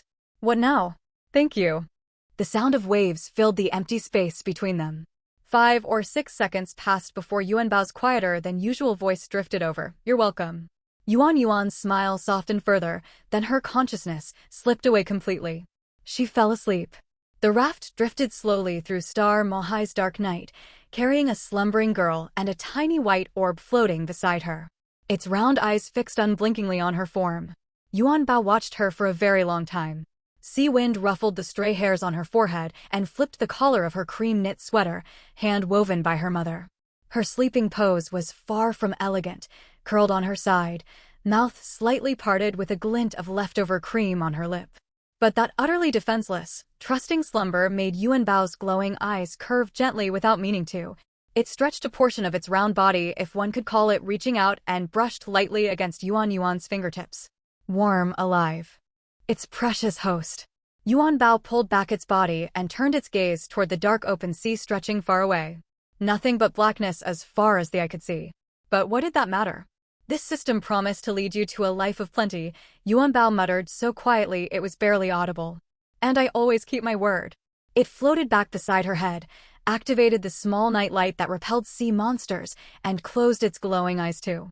Half asleep, Yuan draped one hand loosely over Yuan Bao's soft round form. Far away on Blue Star, the audience fell silent for ages. No scrolling chat, no messages sent. Every pair of eyes was glued to the tiny live broadcast screen. The girl asleep on the raft, and the white orb resting beside her. At last, a single line appeared in the chat, soft as a whisper meant for both the screen and the sender themselves. Good night, Yuan. Good night, Yuan Bao. Wave after wave of gentle goodnights filled the live chat, wrapping the stream in a warm, quiet atmosphere. Yuan woke up on her second day on Star Mahai to a cold gust of sea wind. A breeze swept straight down her collar, making her shiver violently the moment it touched her skin. She curled inward and blinked awake groggily. Dawn had broken. Daylight here didn't creep in gradually, it snapped into full brightness the moment the hour hit. Yuan lay spread eagle on the raft, staring blankly at the sky as her brain slowly woke up. Ugh, my back's killing me. You're awake. Yuan Bao's voice sounded right beside her head. She turned to see the white orb hovering above her shoulder, clearly having been awake for quite some time. What time is it? Her voice came out rough and raspy. Exactly 7 in the morning. Daytime hours have officially started. I was just about to rouse you. I had so many weird dreams last night. Felt like I got beaten up over and over, Yuan complained. She sat up, massaging her stiff neck and supporting her aching lower back. Sleeping on a wooden raft left every muscle in her body sore.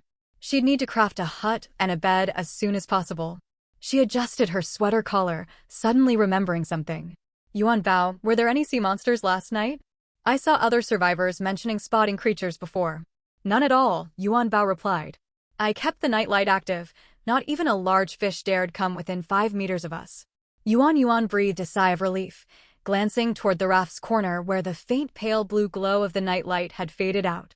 It had a 72-hour runtime, enough to last her several days straight. I really can't thank you enough, Yuan Bao. I love you, moi. Yuan Bao huffed proudly.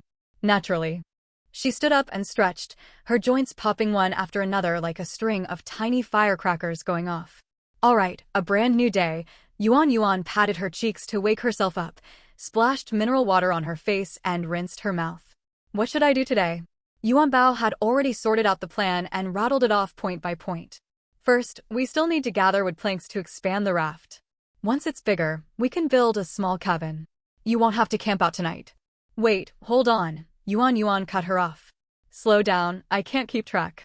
Yuan Bao let out a long, helpless sigh. This system says focus on planks first. Expand the raft, then we'll handle everything else. Do we have enough planks?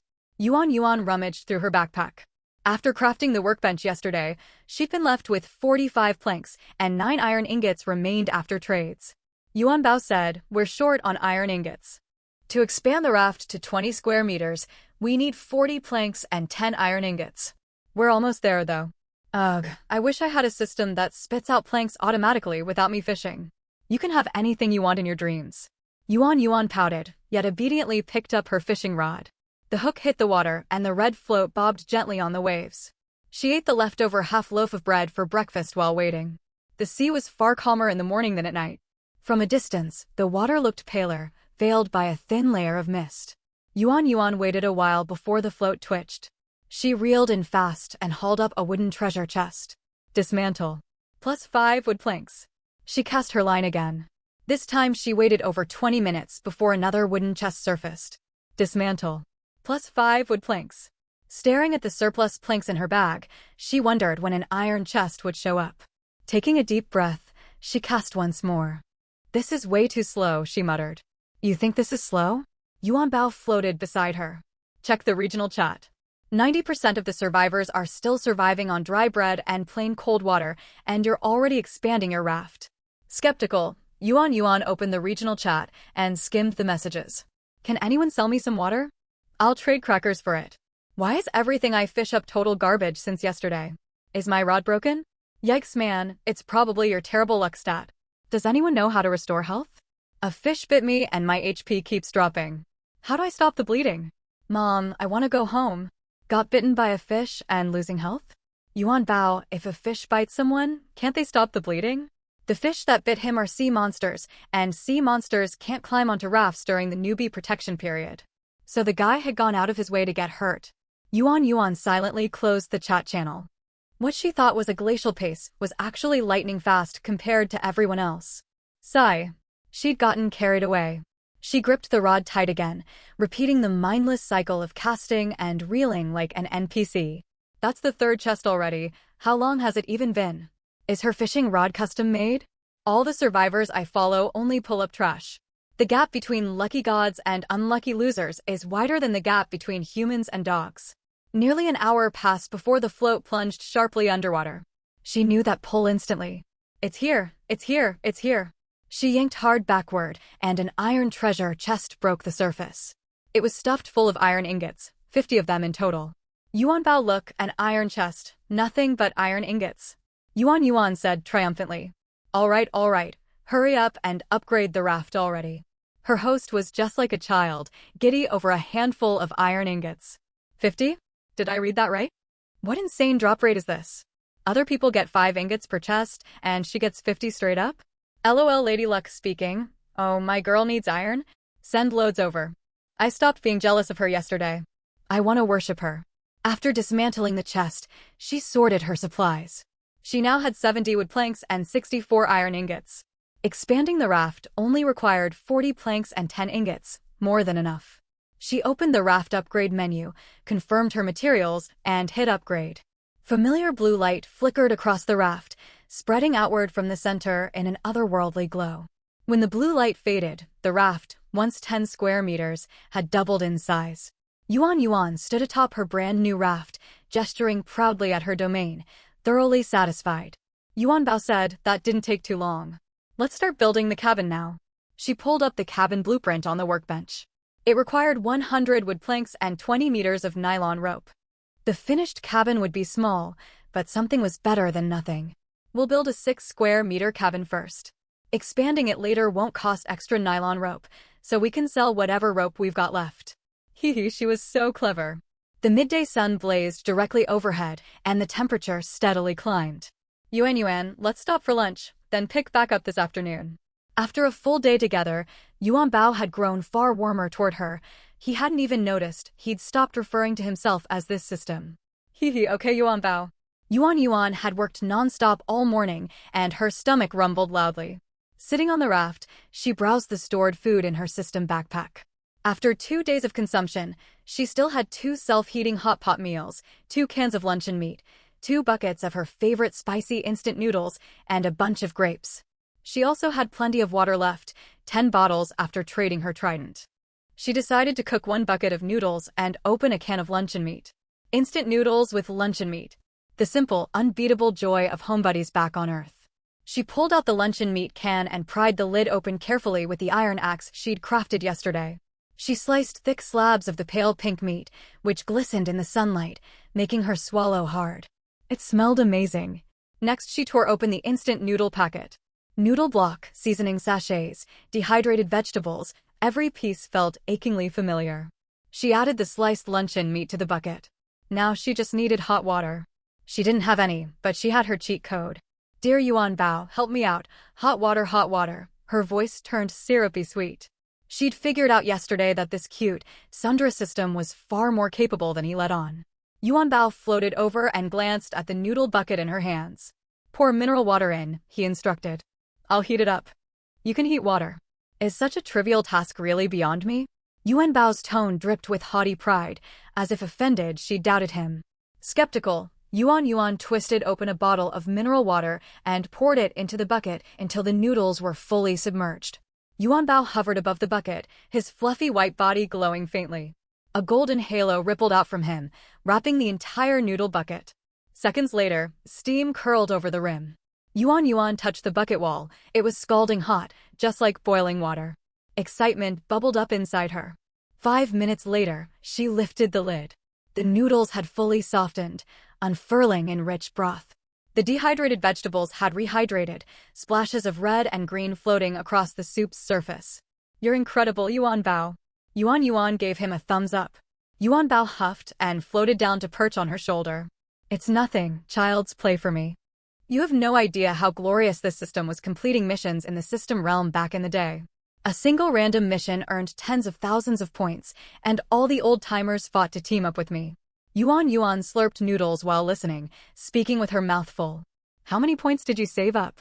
Yuan Bao puffed out his non-existent chest. I'd scare you if I told you. My points could feed you endless feasts traveling from Moxing Sea to Earth and back, 800 round trips, and you still wouldn't run out. That many. Naturally. Do you think they called me the young lord of the system realm for nothing? Yuan Bao brimmed with pride. Spend all you want. This system can afford to support you.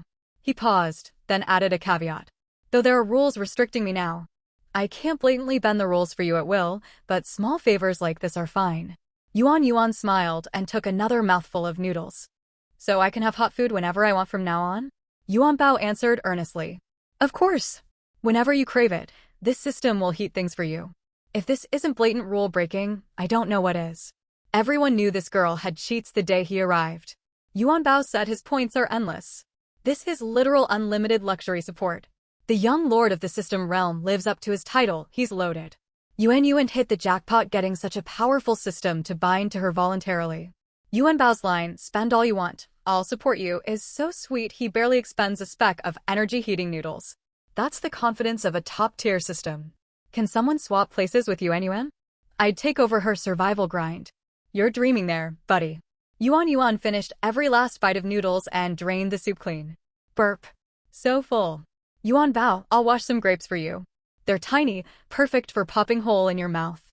As she spoke, she quickly rinsed the grapes with mineral water, peeled them carefully, and held one out. Fine, I'll try one. Yuan Bao opened his mouth and swallowed the grape whole. It's quite sweet. Yuan Bao said, don't eat more for a while or you'll get indigestion. Got it. I'll go fish up more chests first. I'm still short a few planks. Yuan Bao replied, 6 square meters is far too cramped. Once you put a bed and storage cabinet inside, you won't have space to turn around. I suggest grabbing an extra 20 planks to expand the cabin straight to 10 square meters. Can we just upgrade it like that midway through building? Blueprints are rigid, but we don't have to follow them to the letter. If you invest an extra 20 planks during construction, the system automatically expands the floor space to 10 square meters. It's a hidden upgrade option most survivors never find out about. Yuan Yuan blinked. How do you know that? Yuan Bao puffed up his round little body. This system is the young lord of the system realm. I know every rule manual of every world by heart. That tip is game-changing. 6 square meters becomes 10. Ordinary survivors don't know, but the system realm young lord does. Yuan Yuan hit the jackpot with this system. He heats food and gives building hacks. Yuan Yuan immediately revised her plan. I've got 60 planks now, so I'm halfway there. Correct. Time to grind harder. Let's go. Gonna move into the cabin tonight if I can. Hard work was essential, but a little luck never hurt. She folded her hands together and prayed. Mother Lady Luck, bless me with enough planks this afternoon. I'll bet a pack of spicy sticks Lady Luck will grant her wish. Pfft, her title is literally Lady Luck's favorite child. Your bet's meaningless. Her luck was even better in the afternoon than the morning. The 50 iron ingots from earlier had set a lucky tone, and after staying beside Yuan Bao for hours, her stacked luck stat had completely overflowed. Yuan Yuan cast her rod faster and faster. The float barely hit the water before twitching. Hauling chests up grew tiring though. Her pitiful 0.1 strength and stamina stats held her back severely. Yuan Bao's heart ached watching sweat bead across her forehead. Take a break. You're leagues ahead of most survivors already. Yuan Yuan wiped her sweat, gasping for breath. I'm only ahead because my luck stats maxed out and you're helping me. Slacking off now would be ungrateful. Yuan Bao pressed his tiny mouth tight. Logically, he knew his host was right. She needed to grow stronger fast, otherwise he couldn't bend the rules for her too openly. But emotionally, he couldn't bear seeing her worn out. He wasn't powerful enough yet. He needed to find loopholes in Moxing C's survival rules somehow. Yuan Yuan pulled Yuan Bao into her arms and nuzzled her cheek against his fluffy form. Let me cuddle you. Suddenly I've got all my energy back. You got sweat all over me. Haha, now we're both stinky together. Lady Luck never took her eyes off her only daughter. By 3 in the afternoon, she'd gathered all the materials she needed. In total, she'd fished up 1 bronze treasure chest, 1 iron treasure chest, and 4 wooden treasure chests. Bronze chest loot, plus 20 glass, plus 20 charcoal, plus 20 gold coins, plus 1 first aid kit, plus 1 barbecue grill, plus 500 G barbecue seasoning. Iron chest loot, plus 1 green storage cabinet blueprint, plus 20 iron ingots, 5 packs of 100 G edible salt. It wasn't surprising she'd gotten a rare green storage cabinet blueprint from the iron chest, but it struck her odd that the bronze chest hadn't contained a single blueprint. Gold coins are far more valuable than blueprints. Stock up as many as you can. They'll be incredibly useful later, Yuan Bao said meaningfully. Useful how?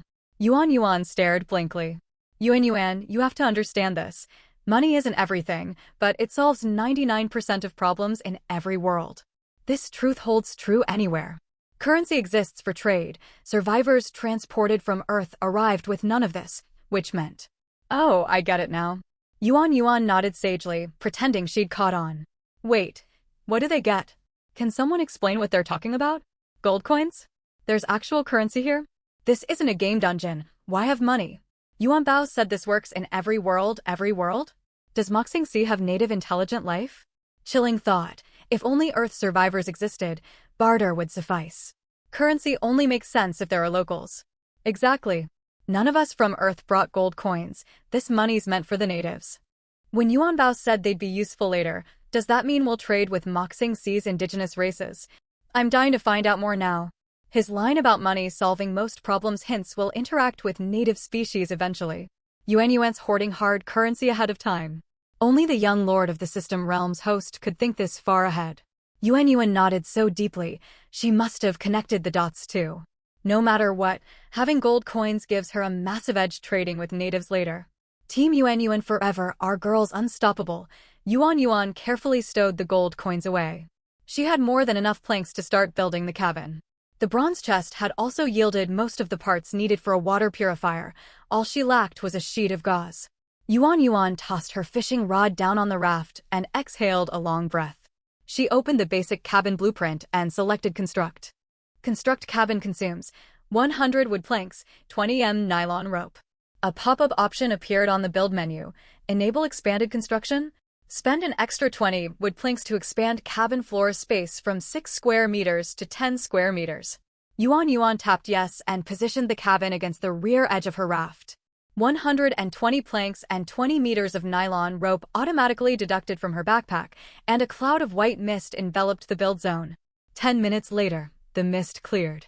A brand new wooden cabin stood firmly on the raft. It resembled a classic rural tile roofed house from Earth, a rectangular floor plan, sloped gabled roof, nearly 3 meters tall. The doors and windows were all crafted from planks, with an interior bolt lock. Anyone outside would have to smash the door down to break in, making nights far safer.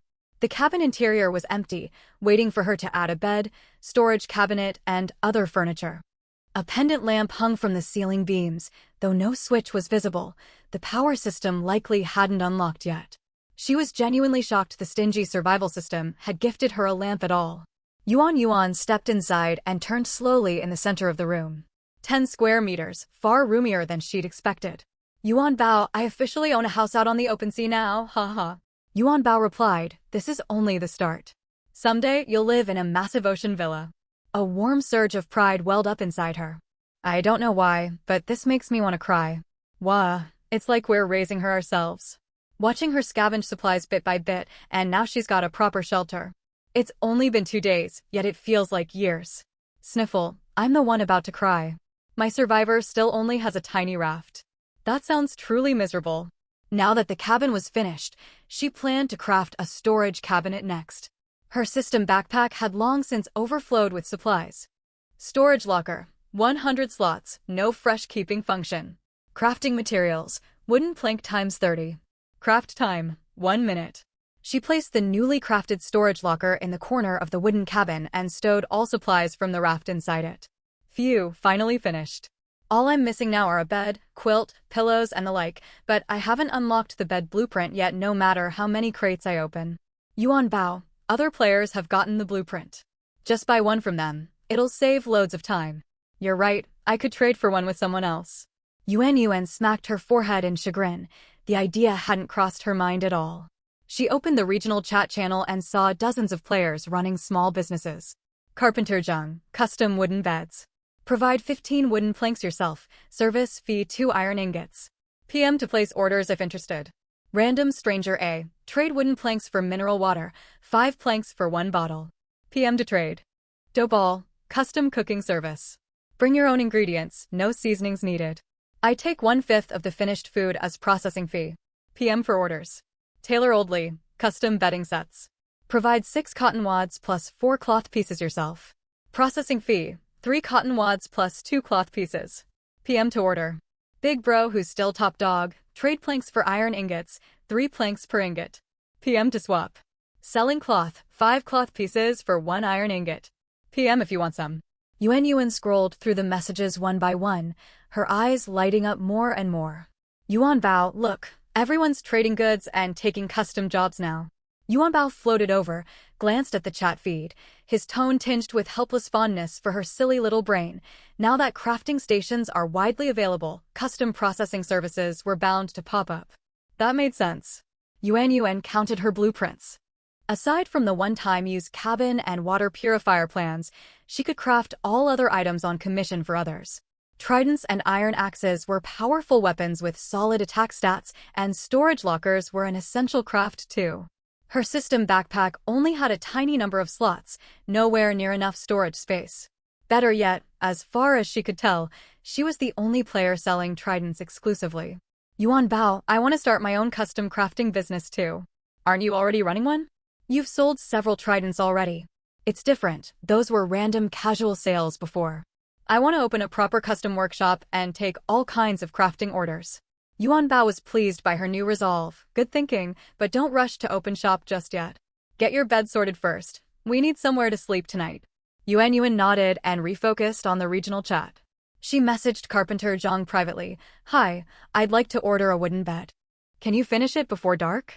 Carpenter Zhang. Sure thing. Then she messaged Taylor Oldley. Hello, I want to order a full bedding set with 2 pillows.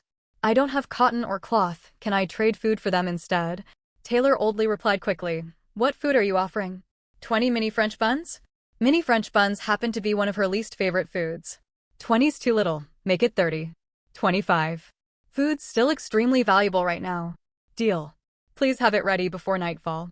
She had 50 mini buns stockpiled and wasn't short on food, but she wasn't about to let him rip her off blindly. Afterwards, she traded for a piece of gauze via regional chat. Water purifier, desalinates and filters seawater, produces 5L of drinking water daily. Crafting materials, charcoal times 5, glass times 2, gauze times 1. Craft time, 10 minutes. One blueprint can only craft 1 unit. Initiate crafting? Yes. 10 minutes later, Yuan set the water purifier beside the storage locker. It stood roughly as tall as a thermos flask, with a funnel-shaped water inlet on top and a small tap spout at the bottom, where containers could be placed to collect fresh drinking water. Now she had no more worries about her water supply. The rest of the afternoon slipped by as she fooled around with Yuan Bao, though unfortunately, she didn't reel in any treasure chests while fishing. For dinner, she simply heated a self-heating hot pot pack. For dessert, she finished off the last of her grapes, sweet and juicy, absolutely delicious. Close to 7 in the evening, her custom wooden bed and full bedding set arrived. The bed was light brown and spacious enough for 2 people, carved with delicate decorative patterns on the headboard, elegant and lovely. Once she moved the bed inside the cabin, barely any floor space remained. She laid out the sheets. The bedding fit her taste perfectly, printed with tiny floral motifs on a creamy white base. The duvet was stuffed thick with cotton, soft as cloud fluff. She lined up the 2 pillows side by side, one for herself and one for Yuan Bao. Yuan lay back on the bed, patted the spare pillow, and gestured for Yuan Bao to come over. Yuan Bao floated down and settled his tiny form onto the pillow, which immediately sank into a soft indentation cradling his round belly. How's it feel? Not bad, passable. Yuan Bao, you've worn yourself out today. Get some rest early. Post your custom crafting service in regional chat, and I'll handle orders, trades, and deliveries for you. Yuan's eyes lit up, not bothering with false politeness. That's amazing. Thank you, Yuan Bao, you're the best. Yuan posted her service notice to the chat channel. Tong Yuan Dumpling, custom crafting services available, PM for inquiries. Iron Axe, attack +2, durability 100. Service fee, wooden plank ×2, iron ingot ×2. Trident, attack +8, durability 300. Service fee, iron ingot ×8. Storage locker, 100 slots, no fresh keeping. Service fee, wooden plank ×35. She set very modest processing fees, only earning 2 spare materials per craft and 5 extra planks for each storage locker. She hoped plenty of players would place orders. Attack +8? That stat's insane. I'm ordering a trident. Trident with +8 attack? Did I read that right? 300 durability? This weapon'll last ages. Tong Yuan Dumpling? Isn't that the top player selling tridents yesterday? Only 2 planks and 2 iron ingots for an iron axe? What a fair price. Other crafters charge 3 ingots just for labor. Wait a second. Look at the storage locker. 100 slots. Wait. What even is 100 slots? All my combined belongings don't even fill 10 slots. Who even needs a storage locker? No one has that much stuff to store. Miss Tangwan, can I get a bottle of water? I'll send you photos of my abs. Good grief, stop begging in the public channel. Exactly. Anyone who puts in the work hasn't starved or died of thirst yet. Sob sob, I've barely seen a handful of iron ingots and she's already selling storage lockers. The gap between people is unreal. If only they knew I've got a system cheat code. Haha, Yuan thought to herself in reply to the chat messages. Yawn. Yuan let out a big yawn, tears welling at the corners of her eyes. Yuan Bao urged her, hurry up and sleep. All right, Yuan Bao, I'm off to bed now. Good night. Yuan Bao, good night. The crash of waves seeped through the wooden planks, muffled as if filtered through a dream. The tiny night light that repelled sea monsters cast a faint glowing haze, filling the small cabin with a warm, cozy atmosphere. Yuan's fallen asleep, curled up on the soft bed under her quilt, head resting on her custom pillow with Yuan Bao right beside her. Meanwhile you, viewer, sit staring at the live stream screen munching sour lemons out of envy. Us folks back on Blue Planet stuck on hard wooden benches watching the broadcast, my lower back's killing me. She even has a night light for her bedside, perfect vibe and full protection against sea beasts. Yuan Bao curled up next to her pillow like a tiny white orb, so comforting to look at. Is this what they call humans can't compare to system companions? Yuan Bao takes care of trades, accepts orders, crafts weapons, filters troublesome customers for her. Yuan Bao, I play with my host all day, run her business at night, and sleep beside her. This crown princess got it rough. Yuan Bao's my system, my employee, and my roommate all rolled into one. This isn't just a contracted host, he's basically spoiling a little princess rotten. Haha, that comment's brutal. You've dug up all the bamboo shoots on the mountain with that roast. He's not just a system, he's an all-purpose butler, personal bodyguard, and bed warmer. Well, pillow warmer partner. Mom fan here. I'm just relieved Yuan gets a good night's rest. Keep pushing hard tomorrow. A soft smile tugged at Yuan's lips as she clutched a corner of her quilt and drifted off into deep slumber. Yuan Bao floated down beside her pillow and tugged the quilt edge up over her shoulders. He had no fingers, but he could nudge the fabric into place with his round body. Then his night shift began. He responded to private messages, accepted customer orders, and crafted iron axes and tridents. Only a small number of players requested storage lockers. Luckily, his essence was pure data, so he felt no fatigue. If Yuan had to handle all this work herself, she'd be swamped beyond belief. More capable hands bear more work, that's just how it was. He needed to figure out a way to fix her poor physical constitution too, otherwise she'd be at a disadvantage dealing with other survivors later. Humans always say girls ought to be raised with every comfort. Whatever others possessed, his host would have. Whatever others lacked, his host would still receive. He held an endless surplus of system points, and any problem solvable with points was no trouble at all. It seemed he needed to reach out to a few old acquaintances first. The rules of star moxing still restricted his power far too heavily. The pale blue glow of the nightlight spilled over Yuan's face veiled in thin mist. Yuan Bao dimmed the lamp slightly, and once he confirmed her breathing was slow and steady, proof of deep sleep, he slowly floated up from the pillow.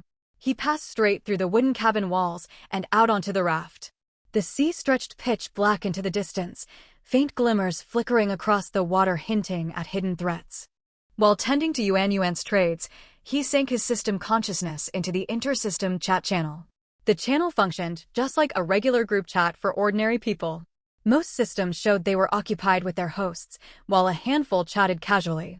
Cultivation Realm System 5187. I'm this close to losing it. My host failed his tribulation ascension again, and I have to burn points to exchange spirit stones and healing pills for him. I'm worn out. Interstellar System 007. Haha, tough luck. Hosts from your cultivation realm burn through points non-stop. Unlike ours, just grant them a strong physique and you can leave them to fend for themselves. Apocalypse System 4444. Don't even get me started. My host nearly had his neck bitten clean off by a zombie today. My core processing unit nearly flatlined. Rebinding a new host costs a mountain of points. Omega. Reconstruction System 9527. I've got it pretty good, honestly.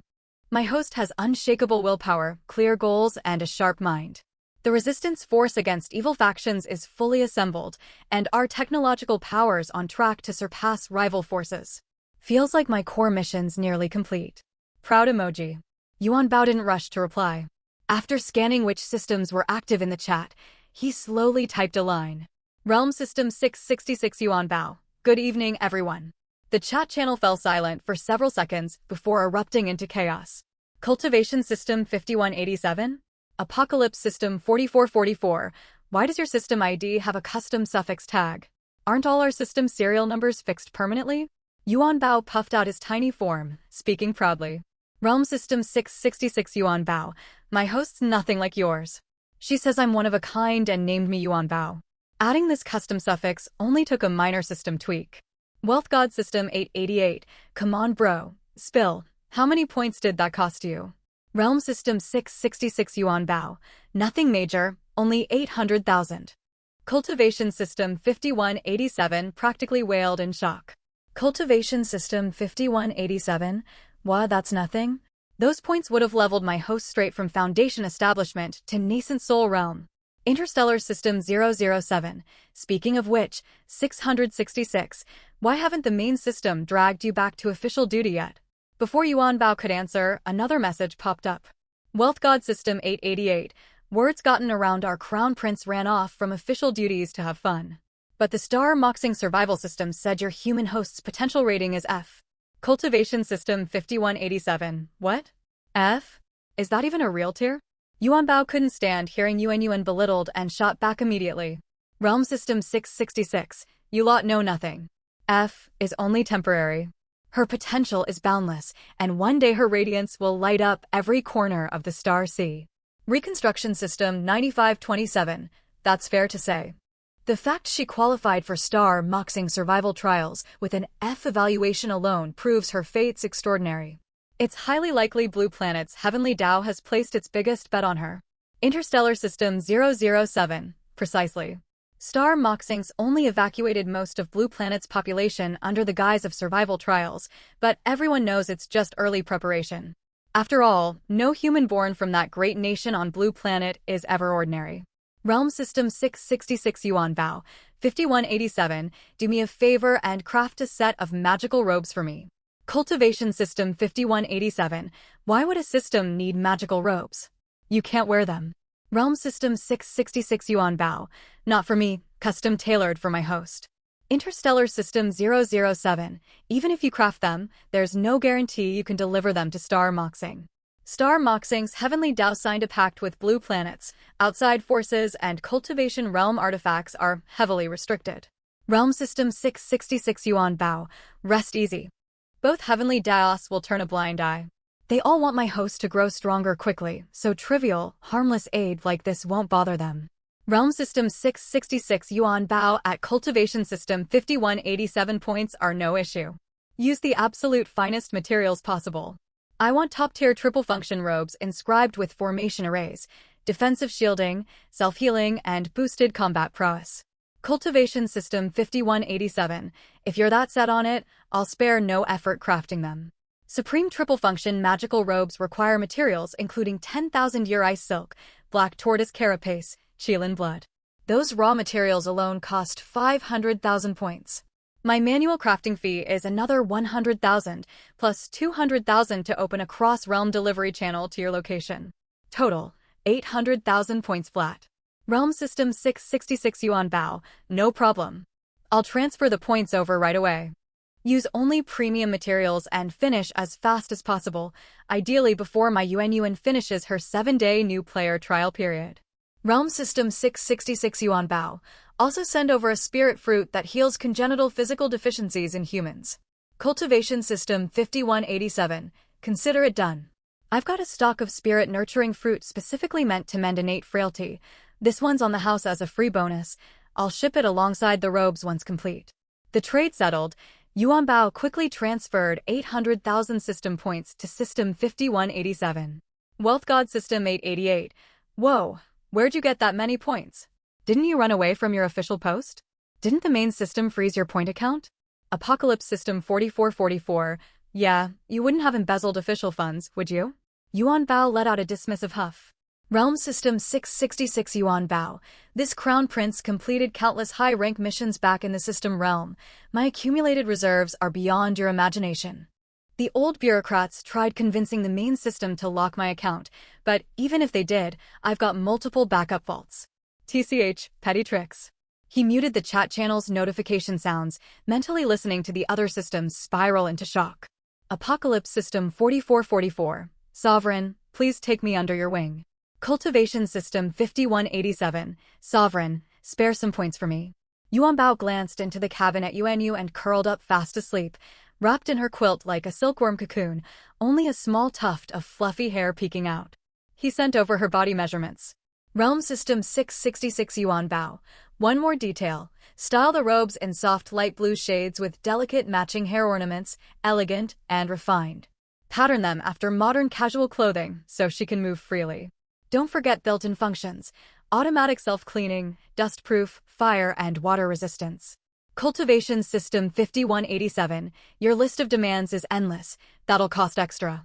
Realm System 666 Yuan Bao. Alright, I'll add another 100,000 points as your hard work bonus. Yuan Bao transferred the final 100,000 points and was about to close the chat window when a sudden thought struck him. Realm System 666 Yuan Bao. Hey, anyone want to see a photo of my host? Apocalypse System 4444. See what exactly? Interstellar System 007. What's interesting about a human? We've all seen plenty. Yuan Bao uploaded 2 photos to the group chat. One of Yuan Yuan eating strawberry cake out on the raft, another of her peeling grapes for him. In the picture, the young girl squatted on the wooden raft, bathed in warm sunlight, a smudge of cream lingering at the corner of her mouth, her brilliant bright smile utterly adorable, enough to melt the cold digital core of any system. Yuan Bao kept throwing bitter jabs. Interrealm System 666 Yuan Bao. Sigh, what a hassle. She acts all coquettish with me every single day. Just yesterday she went, thank you Yuan Bao, love you moi, do your hosts ever act cute with you guys? Cultivation System 5187, Apocalypse System 4444, Tycoon System 888. Interrealm System 666 Yuan Bao. She even had someone craft a tiny pillow just for me. Creamy white, all soft and squishy. I get to sleep beside her every night. She's always fretting over whether I'm hungry and peels grapes for me too. Ugh, such a nuisance. This system doesn't need her worrying over me at all. The group chat flooded with envious systems wailing in jealousy. Interrealm System 666 Yuan Bao. Honestly, everyone, when raising a host, you've got to spoil them rotten. Cultivation System 5187. I'm signing off. Gotta go grind spirit stones for that kid. Interstellar System 007. You're just here to show off, aren't you? Tycoon System 888. Obviously. Golden light rippled across Yuan Bao's round fluffy form as it swayed proudly. One by one, the other systems logged off. Yuan Bao closed the group comms and floated back to the small wooden cabin. Yuan Yuan was still fast asleep. Yuan Bao nudged its tiny pillow over toward her, then lightly settled onto it, drifting off to dreamland alongside her. Sunlight seeped through cracks in the wooden window, brushing gently against Yuan Yuan, only to be instantly disrupted by Yuan Bao nuzzling her awake. The fluffy orb rubbed all over her body before plopping down onto her face. Wake up, Yuan Yuan. You're crushing me. I can barely breathe. Once Yuan Bao lifted its round body off her, all traces of sleep vanished from Yuan Yuan. She stretched one hand out from under the quilt, waving it blindly through the air. Unable to find Yuan Bao, she pulled its pillow into her arms, rolled over, and tried to fall back asleep. Yuan Bao spoke up. I earned over 2,000 iron ingots and more than 1,000 planks for you last night. You're just gonna sleep through it? Don't you want to check? Yuan Yuan's eyes flew wide open, glowing like 2 tiny light bulbs, and she shot upright. 2,000 iron ingots and 1,000 planks? Yuan Bao, you're amazing. I'd be lost without you, sniff sniff. Yuan Yuan grabbed the floating Yuan Bao and rubbed her cheek hard against its soft form. Yuan Bao, squished out of shape from the rubbing, replied calmly, stay composed. You've barely seen the full extent of my abilities. LOL poor Yuan Bao, it's all deformed now. Yuan Bao must have taken so many orders it's worn out, even though it doesn't have hands. Yuan Yuan struck it rich overnight. When will my favorite survivor get this much luck? Same +1 same plus 10,086. After fooling around with Yuan Bao for a while, Yuan Yuan finally calmed down. She washed up, chugged a big bottle of drinking water, and scarfed down 2 small bread rolls for breakfast. She opened her storage cabinet, which was now stacked full of iron ingots and planks. The night before, Yuan Bao had helped her sell 1,024 tridents, 638 iron axes, and 127 storage crates. Altogether, they'd earned 2,686 iron ingots and 1,273 planks. Adding the dozens of basic materials she'd already had in her backpack, there was no exaggeration. She was undeniably loaded. Yuan Bao suggested, Yuan Yuan, your raft and cabin are far too small now. We've got enough materials to expand them first. Yuan Yuan pulled up the construction menu and tallied the resources needed for upgrades, her grin stretching from ear to ear. Expanding the raft from 20 square meters to 50 required 100 planks and 100 iron ingots. A further expansion to 100 square meters needed another 500 planks and 500 iron ingots. Upgrading the small 10 square meter cabin to 50 square meters cost 400 planks. Completing all expansions in one go would take 600 iron ingots and 1,000 planks, materials she had more than enough of. Yuan Yuan tapped rapidly across the upgrade panel and hit one-click construction. Pale blue light enveloped the entire raft, and Yuan waited quietly for 10 minutes. When the glow faded, she stood atop her brand-new raft, facing a brand-new cabin. The cabin occupied a large central stretch of the raft. Its 50 square meters were split into 3 rooms. The middle room served as the bedroom, still furnished with her wooden bed, storage cabinets, and water purifier. To the left lay a kitchen fitted with a traditional rural stove and chimney. Though lacking cookware, it still looked empty. A small door off the bedroom's right side led to a separate shower room designed with wet and dry zones.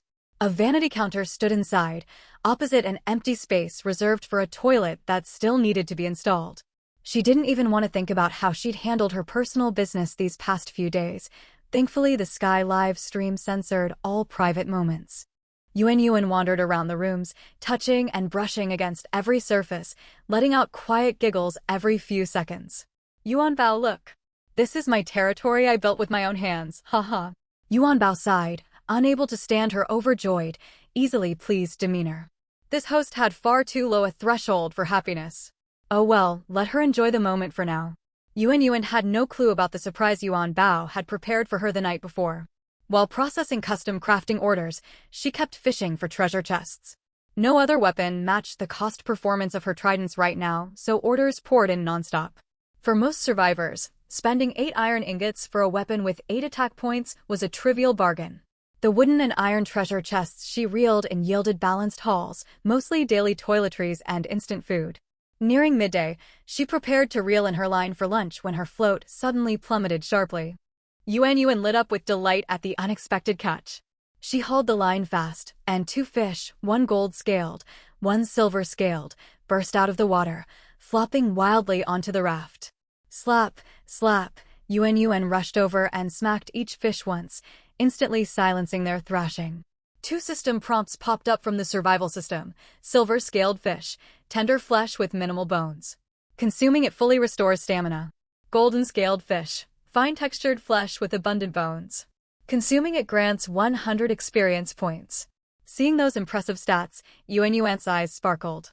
Yuanbao, I'm eating this golden-scaled fish first.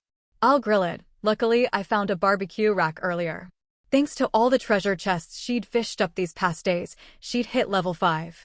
The first 5 levels only required 20 experience points each, but every level after level 5 demanded a full 100 points. This random catch would shoot her straight up a level. She'd hit the jackpot. Yuanbao glanced at the golden-scaled fish, sounding hesitant. Are you sure you want to grill it yourself? Doubt thickened every word.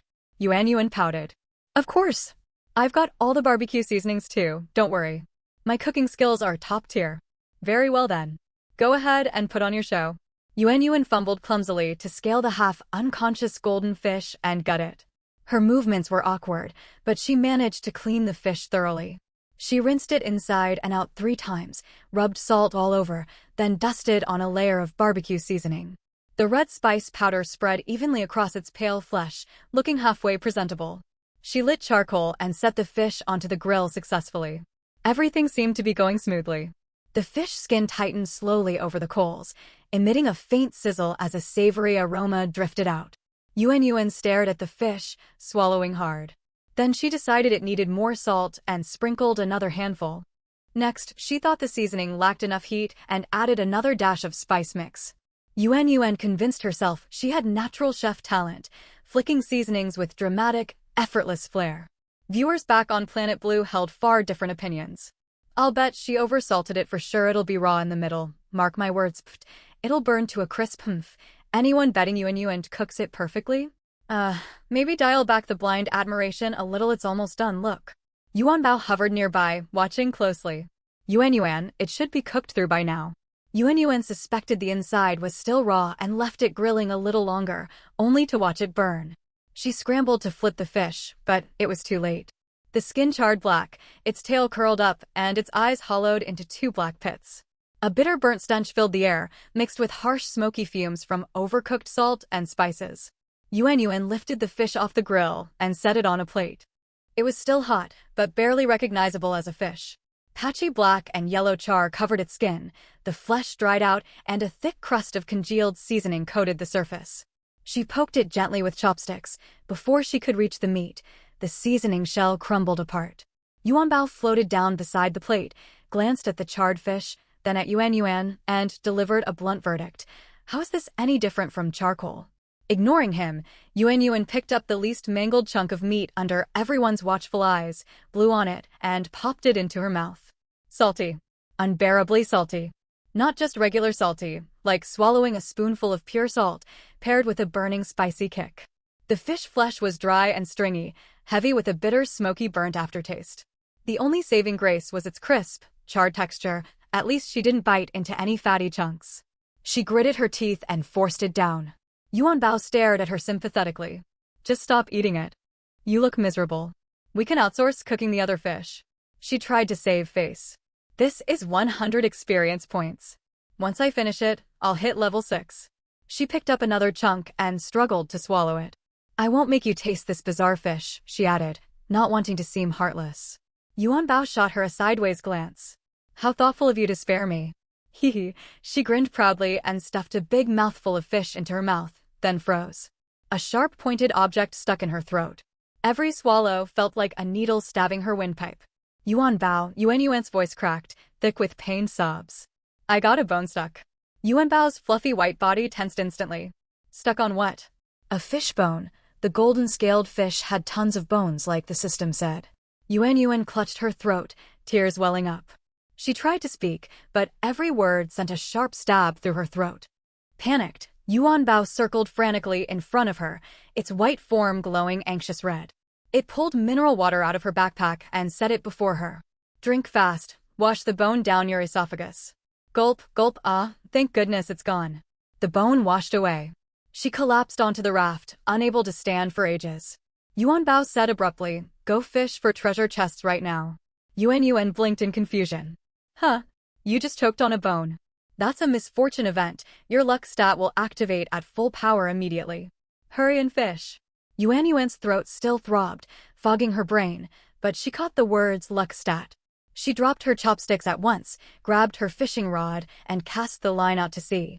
The hook sank the second it hit the water, and a strong tug pulled tight. Yuan yanked back sharply, and a burst of silver light exploded across the ocean's surface. A silver treasure chest landed on the raft, triggering a system announcement. Survival system announcement. Congratulations to Wan Tangwan for obtaining the first advanced silver chest across all MO star seas. Experience points plus 100 broadcast globally? Yes/no. Yuan's scalp tingled staring at the global broadcast option. From years of reading online novels, she knew the two choices carried vastly different consequences. Broadcasting might unlock extra rewards, but it would also paint a target on her back. Survivors would cross paths with one another eventually in the later stages of survival. Passing up the broadcast might net her nothing at all. System, will this broadcast be anonymous or display my name? Survivor broadcasts default to real usernames once confirmed. Please make your choice promptly. I choose. Yuan glanced instinctively at Yuan Bao, hoping to ask for advice. Before Yuan Bao could signal anything, another system prompt popped up. Survivor Wan Tangwan must choose independently. Cheating will void your selection. Yuan steeled herself. System, I opt for the global broadcast. The moment the words left her mouth, the familiar robotic system voice echoed everywhere. Congratulations to Survivor Wan Tangwan from District 888 for unlocking the world's first advanced silver chest. Rewards will be distributed shortly. Keep pushing forward, all other survivors. Congratulations to Survivor Wan Tangwan from District 888 for unlocking the world's first advanced silver chest. Rewards will be distributed shortly. Keep pushing forward, all other survivors. Congratulations to Survivor Wan Tangwan from District 888 for unlocking the world's first advanced silver chest. Rewards will be distributed shortly. Keep pushing forward, all other survivors. The system repeated the critical announcement 3 times for global broadcast. Survivor Wan Tangwan has unlocked a hidden bonus reward, Fearless Pioneer. Those who blaze new trails deserve the world's will's favor. Reward issued. Please collect from your system backpack. She hadn't expected an extra bonus reward. The high praise implied the reward would be far from ordinary. Soft light settled in her palm to form a card printed with a young mage girl gripping an ornate wand across her chest. 6 words were etched across its surface: Magic Element Affinity. It was clearly tied to the level 10 class specialization unlock. Yuan Bao let out a surprised hum. I didn't think MO Star's survival system would be this generous. Yuan Yuan tilted her head. Why's that? Once you hit level 10 and pick a mage class, using this card will drastically speed up your cultivation progress. It was an incredible windfall. She'd figured even if she went through with the broadcast, Yuan Bao would keep her safe from mortal danger if other survivors found her. She never imagined such a valuable bonus would come her way. Yuan Yuan carefully stored the card in her system backpack. Keeping it on hand was the safest option. Before she could even catch her breath, the regional chat channel erupted. Global broadcast? District 888? Wentangwan? Advanced silver chest. The first in the whole world. Wentong Yuan's the big shot selling tridents, right? How is her luck this insane? I haven't even seen a bronze chest yet, and she's already cracking silver advanced ones. Plus 100 EXP? That's enough to jump multiple levels instantly, saves so much grinding time. Her survival game and mine are two completely different games. Legend Wentangwan, please take me under your wing. We're both from District 888, why is the gap this huge? Does anyone have coordinates for Wentong Yuan's raft? I want to go check it out. Calm down up there, sea monsters roam the waters, you might not make it back alive. Can't a guy just ask? Wentangwan, what did you get from the silver chest? Spill the details? Why would she tell you? Who even are you? A few skeptical comments surfaced, but they were quickly drowned out by waves of envy and awe. Yuan Yuan's private message icon started flashing non-stop again. This time it held no trade orders, only random greetings, friend requests, and team-up invitations. She ignored every single one, too busy to waste time on empty chatter. Viewers back on Planet Blue shared her excitement. Global broadcast. Yuan Yuan's on the worldwide feed. First advanced silver chest on all MO Star seas. Yuan Yuan is absolutely insane. Other survivors I follow are still munching bread, and Yuan Yuan just got singled out for global praise. Wait, did anyone catch the reward name? Magic Element Affinity? Sounds ridiculously powerful. Yuan Bao said it speeds up mage cultivation. Yuan Yuan will skyrocket once she hits level 10. As a mom fan I'm tearing up. She choked on a fishbone, and now her luck turned around. I'm calling this the plot twist of the century. She was so torn making that choice, craving rewards, but scared of drawing attention. She chose the broadcast anyway and got an even better reward. That's the payoff for bravery. Fearless pioneer, the system gave her such high praise. But everyone's eyes are locked on her now too. She's got Yuan Bao, what's there to fear? Still, better to stay vigilant against others. The thrilling moment had arrived. She was about to open this silver treasure chest any second. Silvery radiance flooded her eyes, dazzlingly bright. It was slightly larger and far more exquisite than the bronze treasure chests. She followed the same ritual as always, silently praying in her heart, "Goddess of luck, bless me." She then hugged Yuan Bao and rubbed it gently. A flicker of nervousness stirred within Yuan Yuan. She wiped the sweat off her palms hard on her trousers, stepped close to the chest, and laid her hands on its surface. Silver treasure chest opened, rewards obtained. 1x blue smart toilet, 1x blue self-digesting trash can, 1x blue power system blueprint, 1x purple energy stone, 1x hot pot gift pack. It seemed the goddess of luck favored her as always. She'd actually gotten 3 blue tier items and 1 purple tier item from the chest. There was food and daily supplies, but the smart toilet was what she craved most. No one could imagine how awkward her trips to relieve herself had been these past few days. She didn't know how others felt, but for her, she'd wished she could vanish off MO Star C entirely. This was such a stroke of luck. She'd just been thinking the shower room had space reserved for a toilet, and now she'd gotten one, and a smart model at that. She pulled up the system description: auto-flushing, automatic deodorization, warm water cleansing, warm air drying. Automatically connects to seawater once a placement spot is selected, built-in water storage tank with automatic refilling function. Truly worthy of its blue tier rank, it lived up to every bit of its reputation. Wow, a smart toilet, this is so convenient. Haha, everyone else is relieving themselves out in the open, yet Yuan Yuan already has a dedicated private restroom fixture. Have I been watching too many live streams that my eyes are playing tricks? A single silver chest dropped 3 blue and 1 purple item. I heard it's extremely rare to get blueprints matching a chest's tier. How did she even pull a purple tier item? New viewer up top? This is just standard luck for our Yuan Yuan. Don't you know she's the goddess of luck's favorite? If she can't get it, no one can. Yuan Yuan picked up the self-digesting trash can and checked its system notes. Decomposes all waste. She wondered if all waste meant anything tossed inside would be treated as rubbish, but she wasted no time tossing the domestic garbage piling up in the raft's corner. If she left it any longer, flies would swarm. A faint buzzing hum echoed once the trash landed inside. In less than a minute, the can was spotlessly clean again. It was incredibly handy. Yuan placed the power system blueprint onto the crafting table, and a list of required materials popped up instantly. Small power system blue supplies electricity to the raft and all attached facilities. Crafting materials: 1 times energy stone, 20 times copper ingots, 50 times iron ingots, 10 times coils. Craft time: 1 hour. Description: a foundational infrastructure. Unlocks access to more electrical appliances once built. So the purple tier energy stone was meant for this. She already had all other materials except coils. She'd check the regional chat channel later to find some. Gurgle, gurgle, Yuan's stomach churned so badly she nearly jumped. She grabbed the smart toilet and sprinted toward the shower room of her small wooden cabin. Yuan Bao, keep an eye out for anyone selling coils for me first. I've got an urgent matter to take care of. Fine. Yuan Bao muttered to itself, glancing at the plate that had held grilled fish earlier. I bet she ate something that upset her stomach. Half an hour later, Yuan leaned against the wooden wall, legs trembling as she stepped out slowly. That's such a relief. I can't believe how miserable I was these past few days. I'm honestly so tough. Yuan boasted to herself. Yuan Bao shook its head speechlessly, its tone all-knowing. From now on, take all your meals to someone called Dough Master in the regional chat. Give her your ingredients, and she'll cook for you. Yuan opened her mouth to argue, but the lingering stinging ache in her throat reminded her she was utterly hopeless at cooking. All right then, at least I'll have more time to fish for treasure chests, she said, scrambling to save face. The live stream chat was bursting with laughter. Yuan trying to save face like that is hilarious, haha. The person above's laughing is hurting my eyes. Yuan Bao's all-seeing gaze, this crown prince is speechless.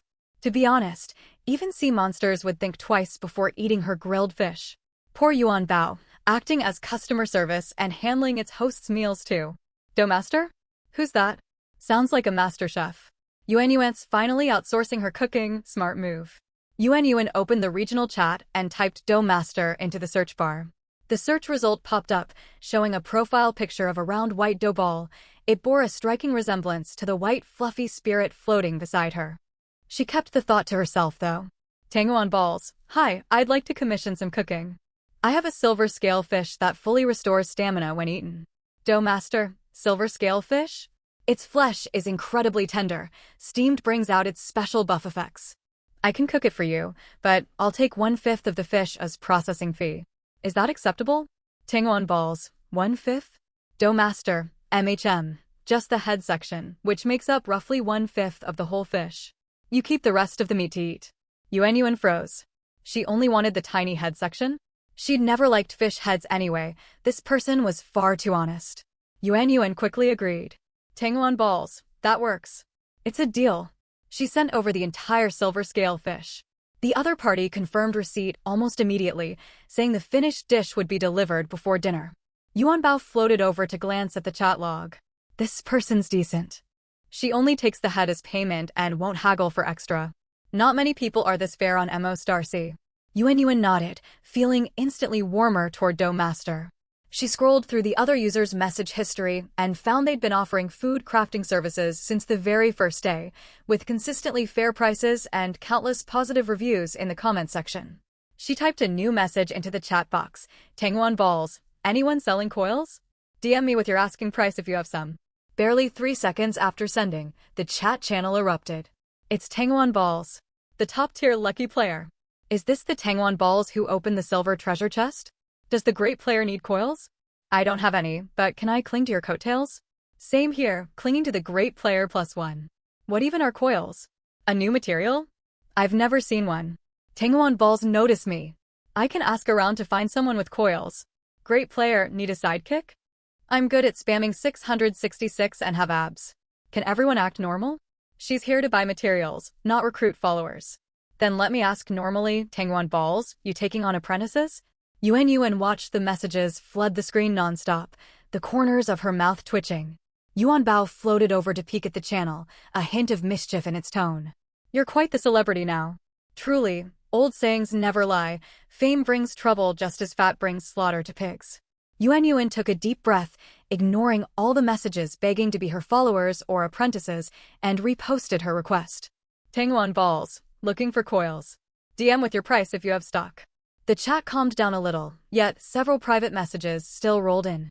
Some begged for handouts, others shared sob stories, and many just wanted to add her as a friend. Yuan Yuan skimmed all of them without replying. Then she spotted a message from someone who actually had coils. Cold Moon, I have coils. How many do you need?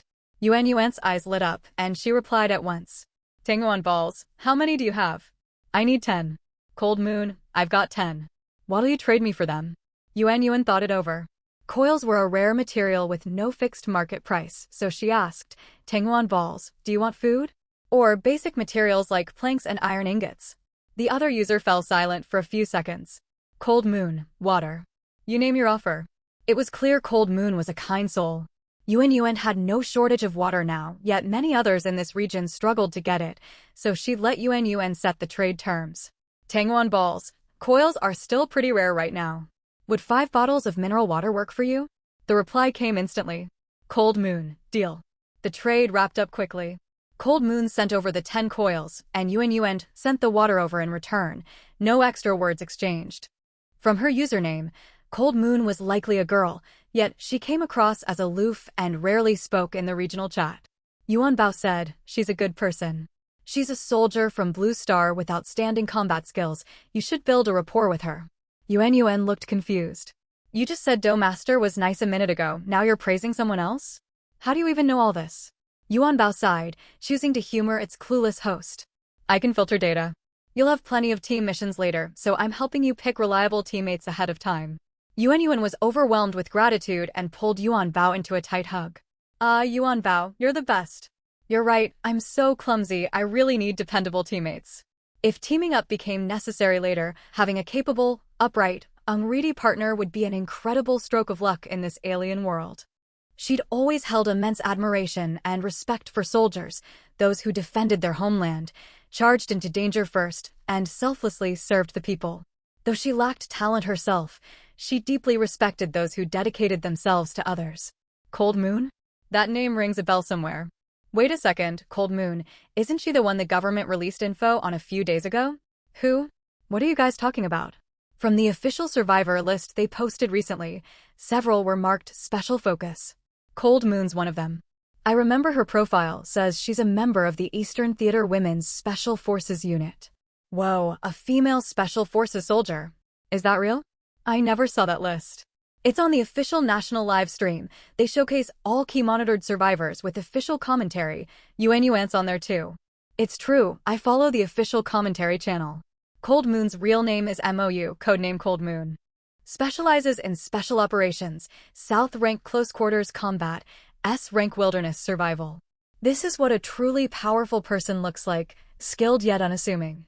Yuan Yuan's luck is insane. She just went to buy materials and ran into a hidden top-tier expert. Yuan Bao mentioned there'll definitely be team survival missions later. They might end up partnering. Yes, I love both of them. Yuan Yuan times Cold Moon forever. Can't wait to see them together. You guys move fast. Already came up with a ship name for them. Naturally, us ship fans are lightning quick. One skilled at fighting, the other's lucky enough to open all the treasure chests. This duo's unbeatable. While Yuan Bao always plans ahead for Yuan Yuan, such a caring system. The best system in all the realms. Maybe I'll make a group chat. It'll make trading and communicating easier, Yuan Yuan suggested. Yuan Bao nodded. That's a good idea. Invite Do Master in too. Based on my data analysis, she'll most likely unlock food buff-related talents once she picks her occupation. Wow, what talents will I get? Yuan Yuan asked immediately after her moment of awe. Yuan Bao replied, I can't tell you that yet, but rest assured, it'll be something great. Reassured, Yuan Yuan sent friend requests to Do Master and Cold Moon, which were accepted almost instantly. She created a group chat and pulled the 2 users in, naming it casually, Friendly Mutual Aid Group. She sent a message. Tangyuan balls. Hi everyone, I'm Yuan Yuan. I can craft trident weapons and various daily supplies if anyone needs them. Replies popped up in the group right away. Do Master. Hello, I'm Shin Shuding. I specialize in cooking. Feel free to reach out if you need food prepared. Cold Moon, I'm MOU. I have a large stock of assorted weapons. Come to me if you need any. The three briefly introduced themselves and exchanged greetings before each went back to their own tasks. Her luck held steady through the afternoon, and the sea lay calm without a trace of sea monsters or sharks other survivors had warned about. Perhaps the silver treasure chest had set a lucky precedent. Yuan's fishing rod barely stopped moving. She fished up 4 wooden treasure chests in a row, plus 2 iron chests and 2 bronze chests. Wooden and iron chests mostly dropped food and basic living supplies. Bronze chests yielded higher-tier foundational materials, glass, charcoal, briquettes, and more. She also gained 40 gold coins, bringing her total to 60. She still had no clue what the coins were used for, but Yuan Bao told her they'd be vital later, so saving them was the safest bet. Notably, a huge portion of the supplies she'd opened were cold weather gear. On top of her existing down jacket and fuzzy slippers, she'd gained 2 pairs of wool socks, a knit hat, 2 large packs of heat patches, and even a coal stove that could both heat the space and cook meals. Yuan tried on the knit hat. It was far too big, the brim sliding straight over her eyebrows. 2 white fluffy ears stuck up on top, making her look exactly like a cute little rabbit. Yuan Bao floated around her, laughing nonstop. What are you laughing at? Yuan demanded, annoyed. This crown prince is not laughing. It was clearly a lie if it had resorted to calling itself crown prince. You definitely are. I'm a system. How could I laugh? Show me how it's done. Yuan was stumped. Without a second thought, she pounced and grabbed Yuan Bao, kneading it roughly, and glared with a mock menacing expression. Now do you know how scary I can be? Yuan Bao chuckled indulgently. I get it. Let's get back to important matters first. Yuan instantly grew serious, having already guessed what the afternoon's haul of treasure chests implied. The pattern was plain to see. Her morning catches had mostly been food and daily essentials, yet nearly everything she'd fished up that afternoon was cold-resistant gear. This was an obvious hint. She turned to Yuan Bao. Yuan Bao, I think the temperature will drop sharply once the new player protection period ends, and it'll probably stay cold for a long time. Yuan Bao didn't answer right away. It scanned all the cold weather supplies, then floated down to rest on Yuan's shoulder, its tone turning somber. It's not a possibility, it's certain. Yuan pulled the knit hat off her head and set it on her lap, mindlessly twisting its 2 fuzzier flaps between her fingers. Yuan Bao spoke gravely. There's an unwritten rule governing supply drops for survival missions. The system refreshes cold weather supplies in advance when a disaster is coming, to give survivors time to prepare. This rule holds true across every world. When you first arrived here, you mostly fished up food to sustain your basic survival needs. These cold-proof items now are meant to help you weather the coming hardship. Yuan Bao paused. It seemed the survival system and MO*C intended to leave survivors a fighting chance. They wouldn't allow mass casualties. Still, she wondered why they'd chosen to save humanity from Blue Star. I need to warn the others, Yuan said as she opened the regional chat. Tangwan Balls, everyone, pay close attention. I've opened an unusually large amount of cold weather gear today. This doesn't feel like random drops, it's a clear system hint. I suspect temperatures will plummet fast once the new player protection period expires. Please stock up on warm supplies to prepare ahead of time. Fearing her message would quickly get buried, she reposted it 3 times in a row. For a few seconds after sending, the chat channel fell silent. Then messages flooded in. The great player Tangwan Balls is issuing a warning. A system hint? All I've fished up these past 2 days are short-sleeved shirts. Did I just get terrible luck and miss the drops? It's not bad luck. Most people can't get this much warm gear. Tangwan Balls is a total lucky god. I just checked my backpack. I've got 2 thick socks I completely ignored before. It's true. A temperature drop is highly likely. I fished up a thick quilt today too. Thanks for the heads up. I'm going to sort through my supplies right now. Tangwan Balls is so kind, figuring this out and warning everyone. Thank you, great player. Yet dissenting voices also appeared. How would you know? The survival system hasn't announced anything. You think you're smarter than the system. Her guess might be wrong. If everyone wastes their resources trading for warm gear and the temperature never drops, will she take responsibility? Exactly. Stop spreading unnecessary panic. She's just a regular player acting like an official spokesperson. Yuan ignored the trolls and simply posted her message, leaving it up to them whether to believe her or not. She closed the regional chat and opened her small private group. Tangu on the glutinous rice ball at everyone. Has anyone checked the regional chat? I'm talking about the temperature drop I warned everyone about. I am Doe, saw it. Same here. I crafted loads of cold-proof gear today, cotton-padded jackets, gloves, hot water bags. You were right. This survival system must be sending us a warning. Cold Moon, I got fewer supplies on my end. Just 2 pairs of boots and 1 overcoat. I believe you. Tangu on the glutinous rice ball. Stock up on whatever you can in advance. If anyone runs short, speak up in the group. I've got spares here. I am Doe, will do. I've got extra seasonings and dry rations. Anyone who needs some, just say the word. Cold Moon, I need iron ingots. I'll trade for any spares you have. Tangu on the glutinous rice ball. Loads of them, no problem. Yuan sent 100 iron ingots to Moyue and received a whole carton of Magic Master instant noodles in return, every flavor she loved included. She carried the coal stove into her bedroom and set it not far from her wooden bed. The cast iron stove was heavy as lead. It had a cooking opening on top to hold pots and a small hinged door on the side for feeding fuel like planks of wood. She stacked the honeycomb coal in the kitchen corner for easy access. Down jackets, socks, hats, and other warm layers went into the storage cabinet, ready to grab the second temperatures plummeted. By the time she finished all this, dusk was falling fast. Viewers back on Earth had also seen Yuan's warning, and the live comment section buzzed even more loudly than the regional chat. Yuan went out to warn others. She's such a kind soul. I can't stand some idiots out there. Why can't they accept a well-meaning heads up? Believe it or leave it, you can't save fools from their own recklessness with kind words. This little group's full of warmth. People can only survive long-term by looking out for each other. Yuan still felt a twinge of unease. She feared countless people would brush off her warning and fail to prepare, leading to irreversible disasters. Yuan Bao picked up on her troubled mood at once. Yuan, you've done everything you possibly could, and that's more than enough. As for those who refuse to listen, reality will teach them a harsh lesson. Her worries eased after hearing Yuan Bao's words. She smiled sheepishly. Thanks, Yuan Bao. I just hate the thought of so many fellow survivors losing their lives over something preventable. I've always suspected this survival system has an ulterior motive. I just can't figure out what it is yet. Yuan Bao said, don't dwell on it for now. Focus on getting through each day as it comes. All will be revealed in time. You're right. As she spoke, a sharp pang of hunger hit her. Just then, a private message pinged. I am Doe. Tangwan babe, your fish is ready. A trade request popped up from the sender. Yuan opened it to see a plate of steamed silver-scaled fish.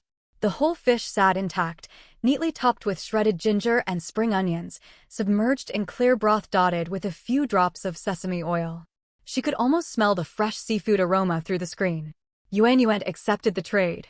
A dish labeled steamed silver-scaled fish appeared in her backpack. Its description read, restores stamina to full 100 upon consumption, exquisite flavor. Carefully, she pulled the plate out of her inventory and set it on the wooden kitchen counter. She picked out the sparse tiny bones, picked up a chunk of tender white flesh, and took a small bite. The fish meat was as soft as silken tofu, melting the moment it touched her tongue. It tasted sweet and fresh, not a hint of fishy odor.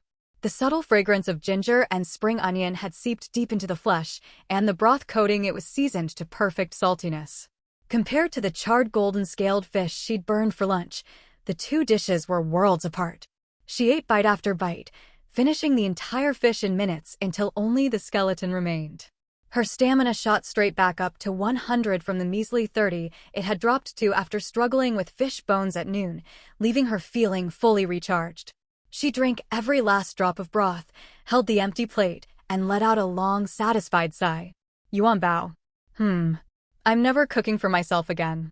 Leave professional work to professionals. Yuan Bao floated over beside the plate, glanced at the clean fish skeleton, and bobbed its form in approval. From now on, just ask I am Doe to cook your meals. Yuan smiled. She'd fished up multiple treasure chests today, fulfilled hundreds of crafting orders, and made 2 new friends to boot. Tomorrow she'd catch more fish and ask her new acquaintance to prepare them for her. Full and content, Yuan closed her eyes with a grin tugging at her lips. This I am Doe is such a decent person. She only asks for the fish head as processing fee, totally genuine. This fish restores stamina after all. It's understandable she charges less than regular food. Yuan finally got a proper decent meal. That's no small feat. Her stamina's maxed out. She can grind non-stop again tomorrow. Up there speaking, Yuan thinks you're a devil. Mushi fished so many treasure chests today, I bet her stock of planks and iron ingots skyrocketed. She still hasn't built the power system, though. She did trade for coils already. No rush, Yuan plans everything step by step. She'll get all the parts she needs eventually. Watching her eat makes the food look so delicious. She's having dinner on Star Moyu, I'm having dinner on Earth. Basically, we shared a meal together if you round it up. Your rounding math is way too generous. Sure enough, Yuan Bao's guidance arrived the very next second.